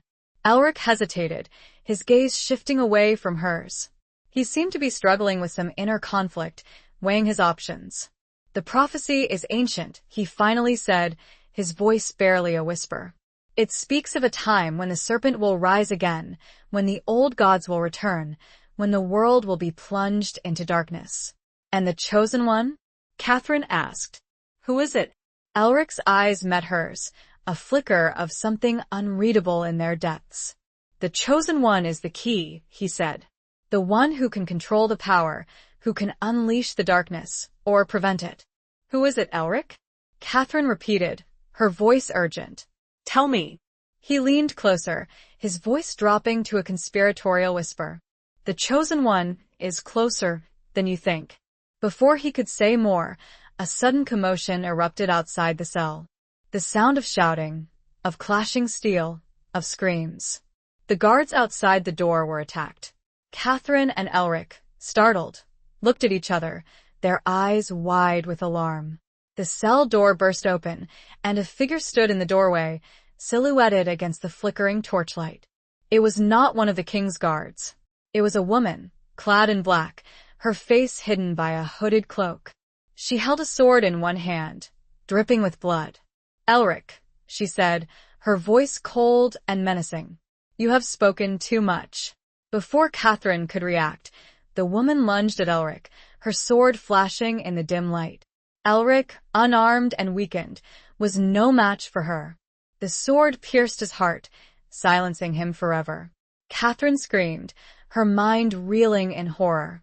She scrambled back, away from the attacker, her eyes fixed on Elric's lifeless body. The woman turned to Catherine, her face still hidden in the shadows of her hood. "You should have stayed out of this, Lady Catherine," she said, her voice chillingly calm. "You have meddled with forces you do not understand." She raised her sword, preparing to strike. Suddenly, Tristan burst into the cell, his sword drawn, his face grim. He had heard the commotion and, fearing for Catherine's safety, had rushed to her aid. He engaged the woman in a fierce duel, their swords clashing in the confined space of the cell. The woman was a skilled fighter, her movements swift and deadly. But Tristan, fueled by adrenaline and a desperate need to protect Catherine, fought with a ferocity that matched her own. The battle was short and brutal. Tristan, despite his injuries and exhaustion, managed to disarm the woman, his sword pointing at her throat. Who are you? He demanded, his voice harsh. Who sent you? The woman, her hood falling back, revealing her face, smiled cruelly. Catherine recognized her Lady Isolde, a member of the royal court, a woman she had considered a friend. The serpent has many heads, knight, Isolde said, her voice defiant. You cannot kill us all. Before Tristan could react, Isolde reached into her sleeve and pulled out a small vial. She smashed it on the floor, releasing a cloud of thick, black smoke. Tristan coughed, blinded by the smoke. Catherine, too, was caught in the cloud, her eyes burning, her lungs struggling for air. When the smoke cleared, Isolde was gone. Catherine and Tristan, coughing and sputtering, stumbled out of the cell. The great hall, once again, was a scene of chaos. The attack had been swift and coordinated, a desperate attempt by the remaining members of the Order to silence Elric and escape. Elric was dead. Isolde had escaped. The prophecy remained a mystery. The echoes in the great hall were not just of the battle, but of the unanswered questions, the lingering threat, and the knowledge that the fight was far from over. The chosen one, whoever they were, was still out there, and the darkness was still coming. Catherine, shaken but undeterred, knew that she had to find the answers, no matter the cost. Chapter 15. The Lady's Gambit. The attack on the castle, though brief, exposed the deep roots of the Order of the Serpent within the king's own court. Trust was shattered, replaced by suspicion and fear. King Alaric, enraged and heartbroken by the betrayal of those he had considered loyal, ordered a sweeping purge, arresting anyone suspected of having ties to the Order. Catherine, despite her grief over Alaric's death and the loss of his potentially crucial information, found herself thrust into a position of leadership. Her knowledge of the Order, gleaned from her conversations with Elric and her own investigations, made her an invaluable asset to Lord Gareth's efforts to uncover the remaining conspirators. She worked tirelessly, poring over documents, interviewing witnesses, and piecing together the fragments of evidence. She discovered a pattern, a hidden network of communication and influence that stretched throughout the kingdom. She also focused on the prophecy Elric had mentioned, the cryptic words that spoke of a chosen one and a coming darkness. She consulted ancient texts, sought the advice of scholars and mystics, and delved into the lore of the old gods, trying to understand the meaning of the prophecy and its connection to the Order. Tristan, ever her protector, remained by her side, his strength and loyalty unwavering. He supported her efforts, guarded her safety, and offered a calming presence amidst the storm of intrigue and suspicion.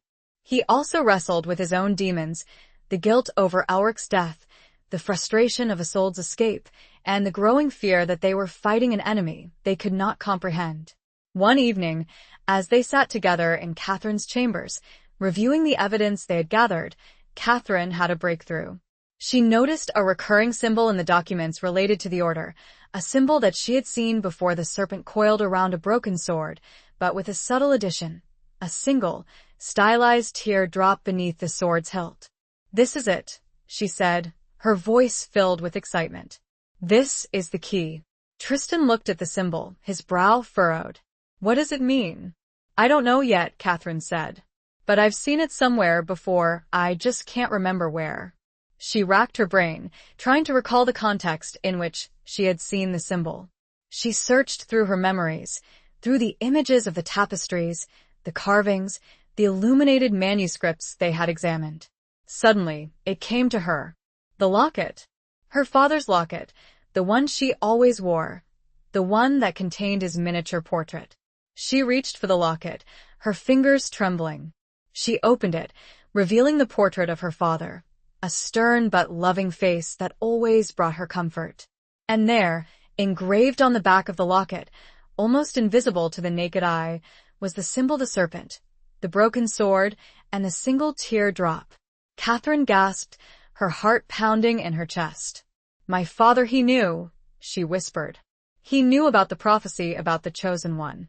Tristan took the locket, examining the symbol closely. "But what does it mean?" he repeated. "How does this connect to the order?" Catherine, her mind racing, began to piece together the puzzle. Her father, she realized, had not only discovered the order's plot, he had also uncovered the truth about the prophecy. He had known the identity of the chosen one, and he had tried to protect them. And the teardrop, it was a symbol of grief, of loss, of sacrifice. A terrifying thought struck her. I think I am the chosen one," she said, her voice barely a whisper. Tristan stared at her, his eyes wide with disbelief. "You? But how?" Catherine shook her head. "I don't know all the details yet. But it all fits. My father's knowledge, Elric's words, the symbol on the locket, it all points to me." She realized now that Elric's condition, his insistence on speaking to her alone, had not been a mere power play. He had known, or at least suspected, her true identity. He had wanted to confirm it, to understand her, perhaps even to manipulate her. And Isolde, attack had not been random. She had been sent to silence Elric, yes, but also to eliminate Catherine, the chosen one. The lady's gambit had been played. Catherine had unknowingly placed herself at the center of the conflict, a pawn in a game far older and more dangerous than she had ever imagined. But now, she was no longer a pawn. She was a player, and she was ready to fight. The revelation was both terrifying and empowering. She was the key, the one who could either unleash the darkness or prevent it. The burden was immense, but she would not falter. She would embrace her destiny, whatever it may be. Chapter 16. By Iron and Blood. The realization that she was the chosen one, the central figure in an ancient prophecy, sent Catherine reeling. It was a burden almost too heavy to bear, a responsibility that threatened to crush her. But she was not alone. Tristan stood beside her, his strength and loyalty unwavering, a beacon of hope in the gathering darkness. They shared their discovery with Lord Gareth, who, though initially skeptical, was forced to acknowledge the mounting evidence.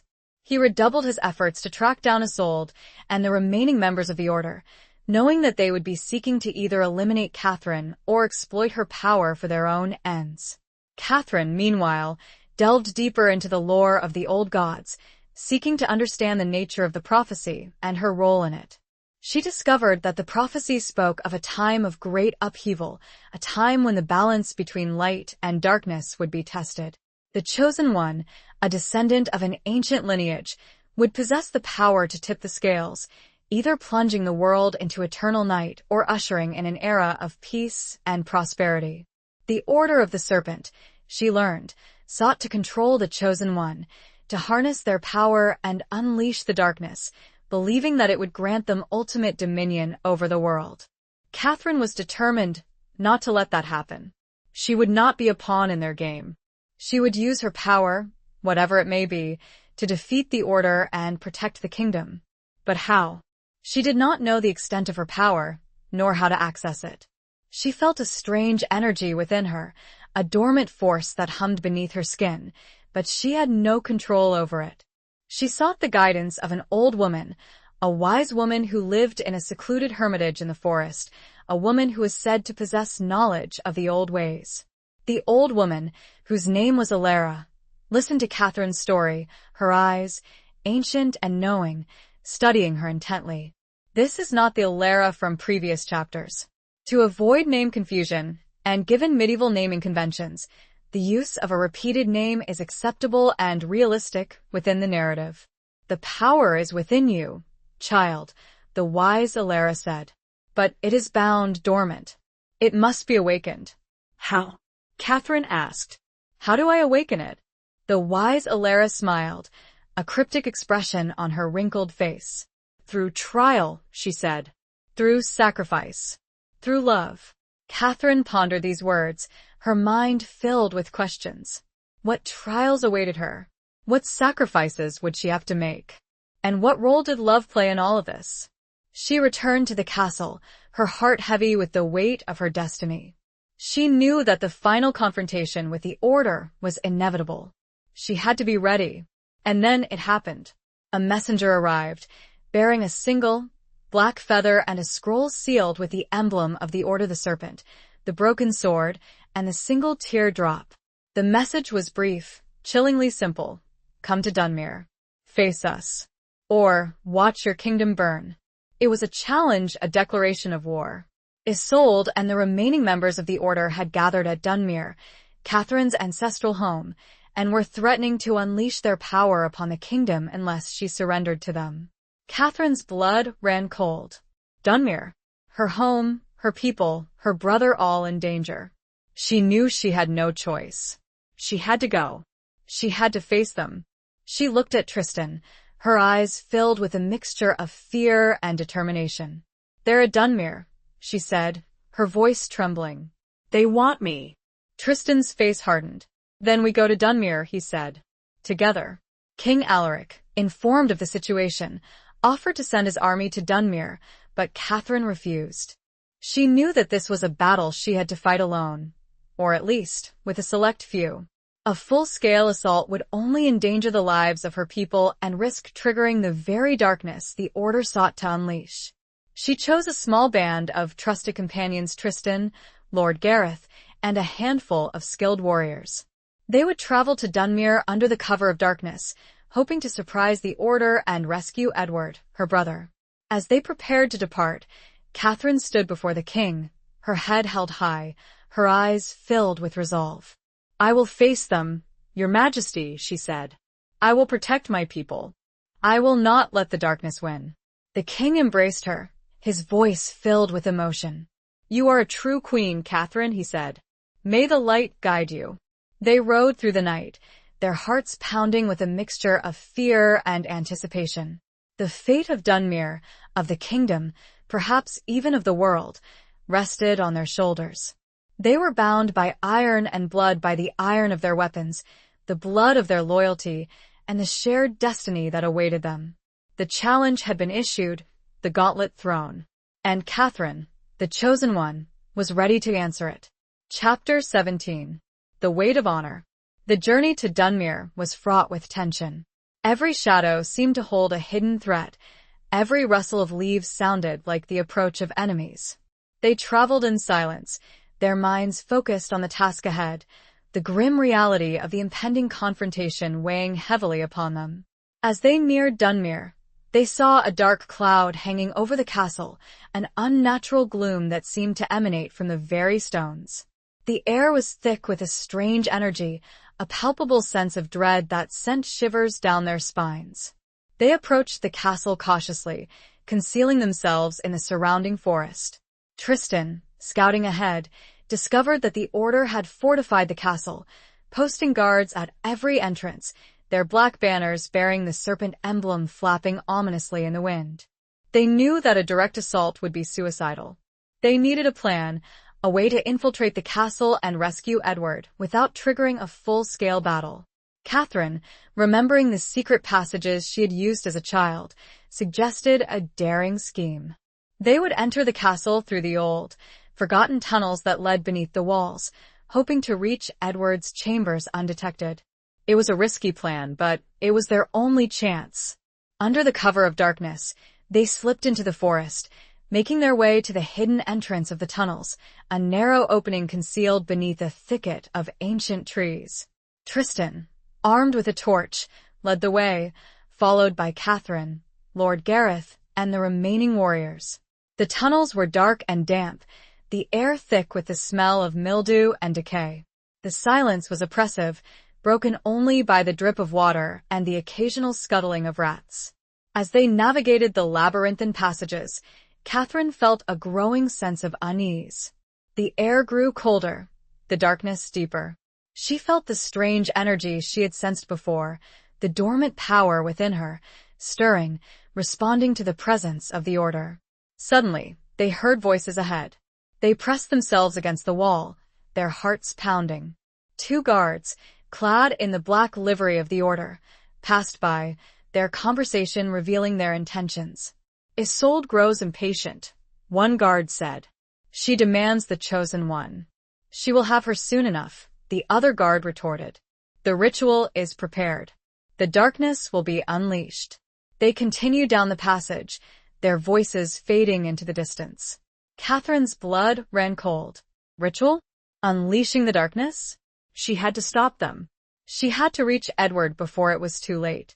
They moved quickly, silently, their senses on high alert. They reached a junction in the tunnels, a point where several passages converged. Tristan hesitated, unsure which way to go. Catherine, closing her eyes, focused on the strange energy within her, letting it guide her. This way, she said, pointing to a narrow passage that seemed to lead downwards. I can feel it, the darkness, it's coming from there. Tristan, trusting her instincts, nodded. They followed the passage, descending deeper and deeper beneath the castle. The air grew colder, the darkness more intense. Catherine felt a growing pressure in her head, a throbbing pain that threatened to overwhelm her. She stumbled, her vision blurring. Tristan caught her, his arm supporting her. Are you all right? He asked, his voice filled with concern. I don't know, she said, her voice trembling.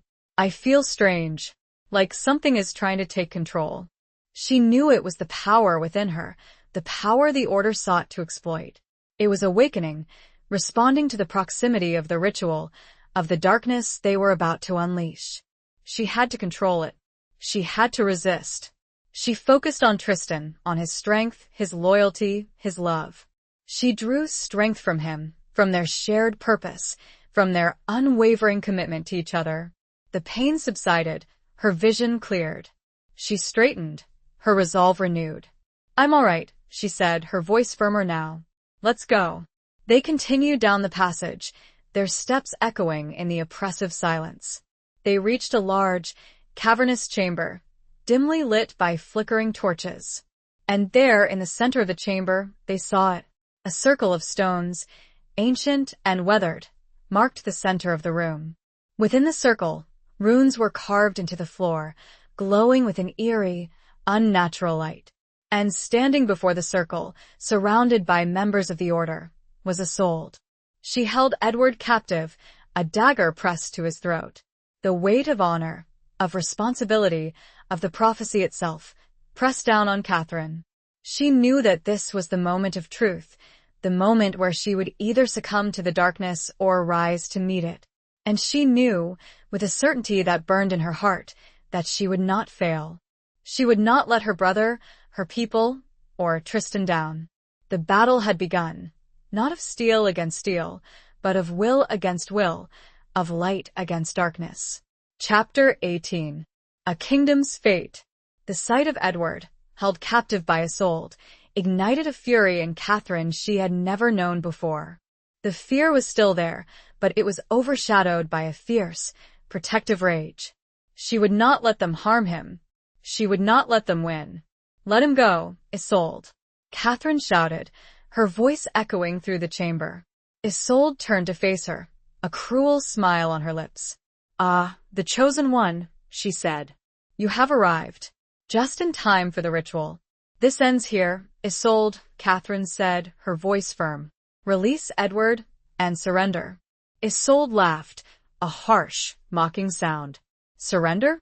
To you? You are nothing but a foolish girl, playing at powers you do not understand. I understand enough, Catherine retorted. I understand that you are a traitor, a murderer, and a threat to the kingdom. And I will stop you. Isolde's smile vanished, replaced by a look of cold fury. You cannot stop us, she said. The darkness is coming. It is inevitable. She raised her dagger, preparing to strike Edward. No. Catherine screamed. She felt a surge of power within her, the dormant energy awakening, responding to her desperation, to her love for her brother.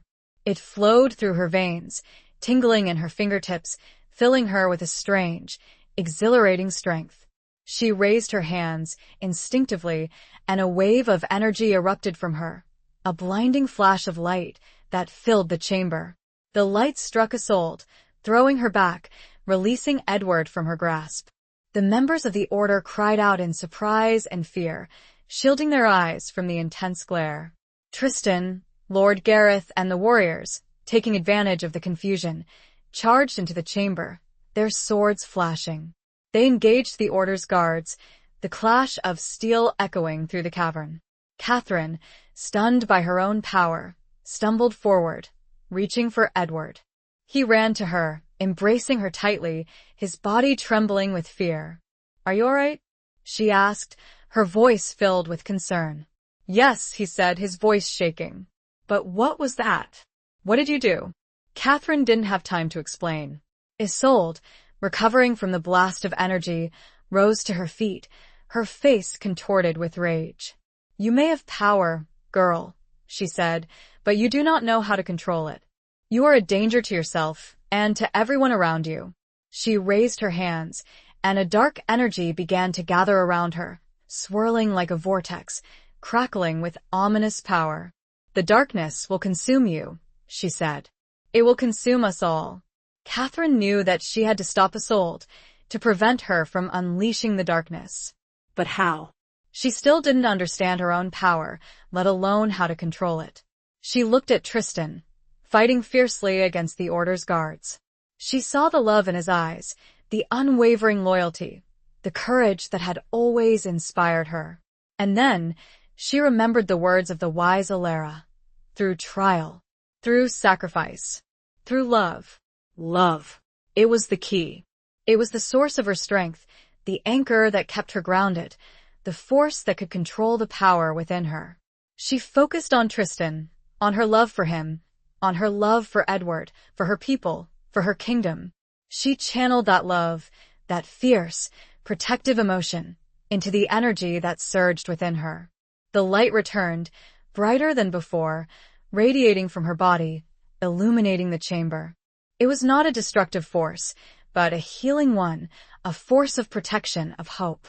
She raised her hands towards Isolde, and the light enveloped the dark energy, absorbing it, neutralizing it.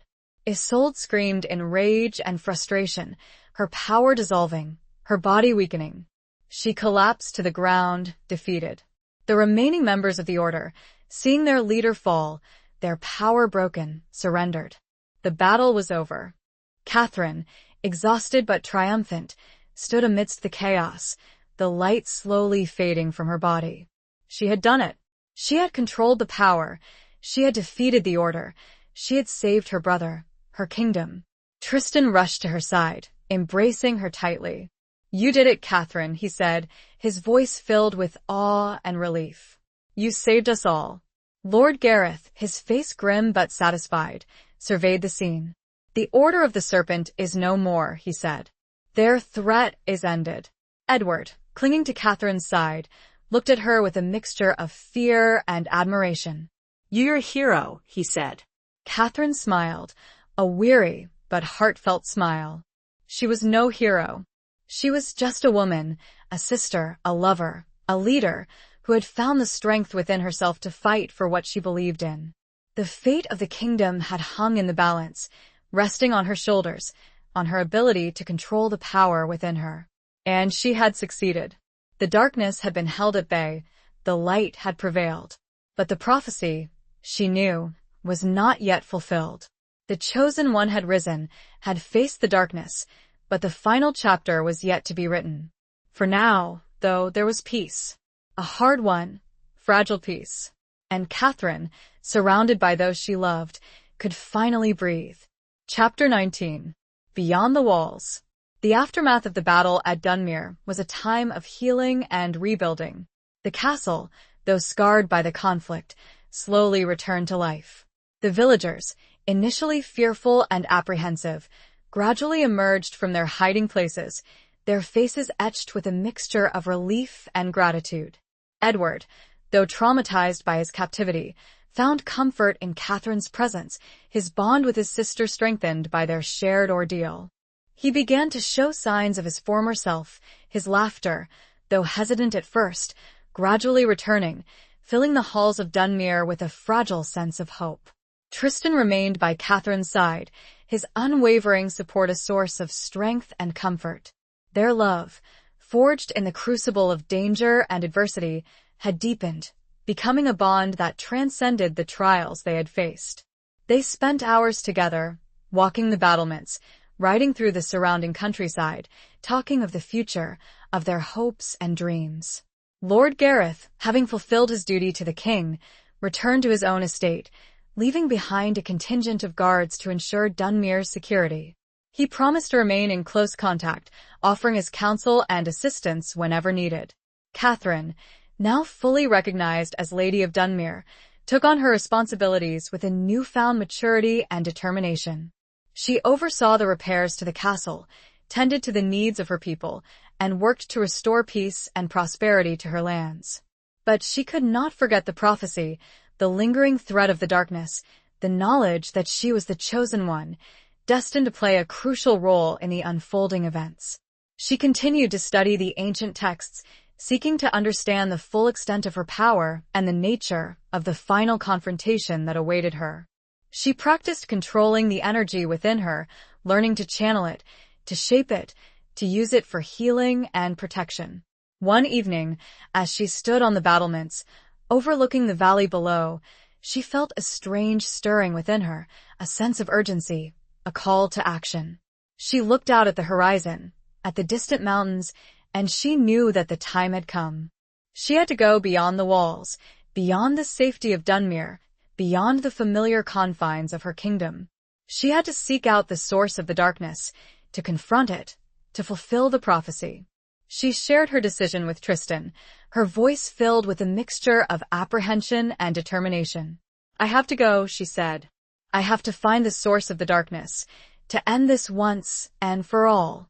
Tristan, though concerned for her safety, understood. He knew that she could not ignore her destiny, that she had to face whatever lay ahead. "I will go with you," he said, his voice firm. "Wherever you go, I will follow." Catherine smiled, her heart filled with gratitude and love. "Thank you, Tristan," she said. "But this is something I must do alone." Tristan protested, but Catherine was resolute. She knew that this was her burden to bear, her destiny to fulfill. She could not risk endangering his life, nor the lives of others. "I will be careful," she said, "and I will return. I promise." She embraced him, holding him tight, savoring the warmth of his body, the strength of his love. It was a bittersweet farewell, a moment of tenderness before the storm. The following morning, she set out alone, on horseback, heading towards the distant mountains, the source of the strange energy she had felt. She carried with her only a few essential supplies, her father's locket, and the knowledge that she was the chosen one, the one who could either save the world or destroy it. She rode for days, through forests and valleys, across rivers and plains, her journey guided by the growing intensity of the energy within her. The landscape grew more desolate, the air colder, the sense of dread more palpable. She knew that she was nearing her destination, the place where the final confrontation would take place. She was afraid, yes, but she was also determined. She would face the darkness, she would fulfill the prophecy, and she would return to Dunmere, to Tristan, to the life she had fought so hard to protect. The walls of Dunmere, of her kingdom, of everything familiar, were behind her. Ahead lay the unknown, the challenge, the ultimate test of her courage and her power. She rode on, alone but not defeated, her heart filled with a mixture of fear and hope, her destiny awaiting her in the shadows beyond.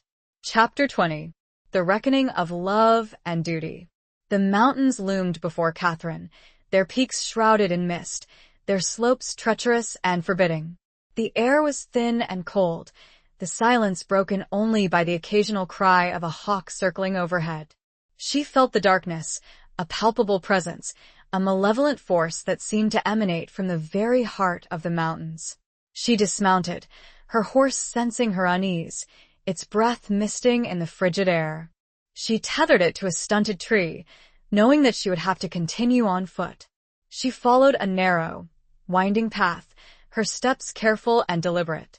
The terrain was rugged, the rocks loose and unstable. She felt the strange energy within her growing stronger, pulsing in her veins, guiding her forward.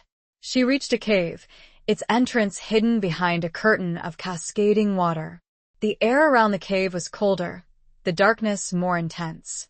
She knew that this was it, the source of the malevolent force, the place where the prophecy would be fulfilled. She hesitated, her heart pounding in her chest. Fear gnawed at her, whispering doubts, urging her to turn back. But she could not. She had come too far, sacrificed too much.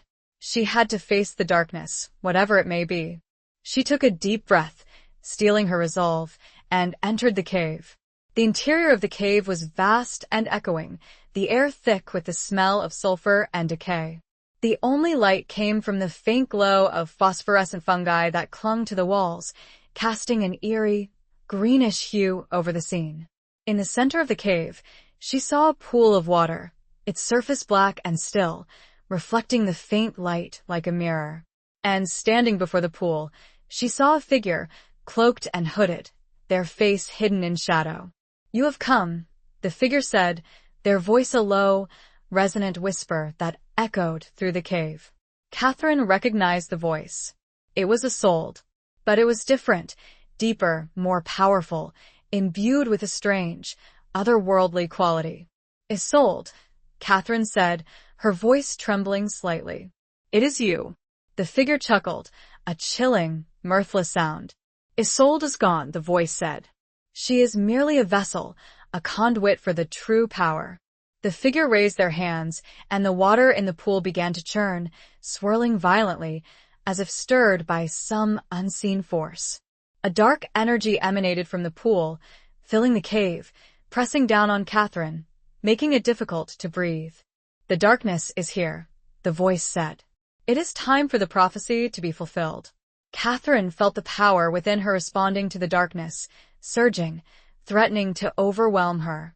She struggled to control it, to resist the pull of the malevolent force. "I will not let you unleash the darkness," she said, her voice firm despite the fear that gnawed at her. The figure laughed. "You cannot stop it," the voice said. "You are the chosen one, the key to unlocking the power. You are destined to join us, to embrace the darkness." The figure lowered their hood, revealing their face.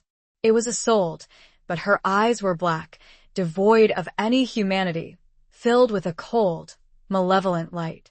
"Join us, Catherine," the voice said, a seductive whisper. "And together, we will rule the world." Catherine felt the temptation, the lure of the power, the promise of dominion. It was a seductive force, whispering promises of strength, of control, of freedom from fear. But she resisted. She thought of Tristan, of Edward, of her people, of the kingdom she had sworn to protect. She thought of her father, of his sacrifice, of his unwavering belief in her. "No," she said, her voice clear and strong. "I will not join you. I will not embrace the darkness. I choose the light." She focused on the love she felt for Tristan, for her family, for her people. She channeled that love into the power within her, transforming it, shaping it, turning it from a destructive force into a force of healing, of protection. A bright light erupted from her, filling the cave, pushing back the darkness, illuminating the figure before her. The figure screamed, a sound of pure rage and pain, as the light enveloped them, burning them, dissolving them. The dark energy in the pool receded, the water calming, its surface once again still and reflective. The figure, no longer Isolde, but a twisted, grotesque form, writhed in agony, their body dissolving, their essence fading into nothingness. The darkness was gone. Catherine, exhausted but triumphant, stood in the center of the cave, the light slowly fading from her body. She had done it. She had faced the darkness. She had fulfilled the prophecy. She had saved the world. She collapsed to her knees, her body trembling, tears streaming down her face. It was over. But as she looked up at the entrance to the cave, she wasn't alone. Tristan stood there, silhouetted against the light. He had followed her, defying her wishes, driven by his love, his loyalty, his unwavering commitment to her. He rushed to her side, embracing her, holding her tight. "Catherine," he whispered, his voice choked with emotion. "Are you all right?" She nodded, burying her face in his chest, tears flowing freely. "Yes," she said. "I'm all right. It's over." He held her, his love a comforting presence, a beacon of hope in the aftermath of the darkness. The reckoning of love and duty had come, and love had triumphed. The prophecy was fulfilled, the darkness vanquished. But the journey had changed them both, forging a bond between them that would last an eternity. The future remained uncertain, but they would face it together, their love a guiding light in the world they had saved. Epilogue. The return to Dunmere was a journey of quiet reflection. The mountains, once symbols of looming dread, now stood as silent witnesses to Catherine's triumph. The darkness had been vanquished, but the experience had left an indelible mark, a profound understanding of her own strength and the enduring power of love. Tristan, ever her steadfast companion, rode beside her, his presence a constant reassurance. He had disobeyed her, yes, but his actions had stemmed from a love so deep, so unwavering, that she could not fault him. He had been there, at the very end, a silent witness to her victory, a grounding force in the face of overwhelming power. The news of their success preceded them, carried on the wind, spreading hope and relief throughout the kingdom.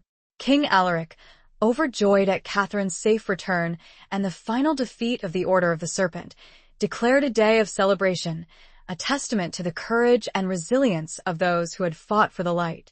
Dunmere welcomed them with open arms, the villagers cheering, their faces lit with joy and gratitude. Edward, his youthful exuberance restored, rushed to greet Catherine, embracing her tightly, his eyes shining with admiration. The scars of the conflict remained, etched on the walls of the castle, in the hearts of the people, but they were also symbols of healing, of rebuilding, of a future forged in the fires of adversity. Catherine, once a sheltered lady, now a proven leader, a warrior, a savior, took her place as the rightful ruler of Dunmere. She ruled with wisdom and compassion, guided by the lessons she had learned, the sacrifices she had witnessed. She and Tristan, their love deepened by their shared ordeal, were married in a simple ceremony in the old chapel, the very place where their journey had taken its most perilous turn. It was a celebration not just of their union, but of the triumph of love over darkness, of hope over despair. The years that followed were a time of peace and prosperity. Dunmere flourished, its people thriving under Catherine's just and benevolent rule.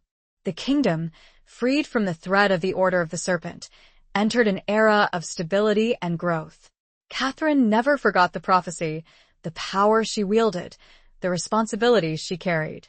She continued to study the ancient texts, seeking to understand the mysteries of the old gods, the delicate balance between light and darkness. She and Tristan had children, strong, healthy children who inherited their parents' courage and compassion. They taught them the importance of love, of loyalty, of service to others, ensuring that the lessons of the past would not be forgotten. As the years passed, Catherine and Tristan often walked the battlements of Dunmere, hand in hand, looking out over the valley, remembering the trials they had faced, the sacrifices they had made. They had faced the darkness and emerged victorious, their love a beacon of hope in a world that had teetered on the brink of destruction. And as the sun set, casting long shadows across the land, they knew that they had built a future, not just for themselves, but for all those who came after, a future where love, loyalty, and courage would always triumph over the darkness. The tale of Lady Catherine of Dunmere, the chosen one, and Sir Tristan de Clare, the loyal knight, became a legend, whispered around campfires, sung by bards, a testament to the enduring power of love in a world filled with shadows. Their love story, born of betrayal and forged in battle, became a timeless testament to the strength of the human spirit and the enduring triumph of light over darkness. The end.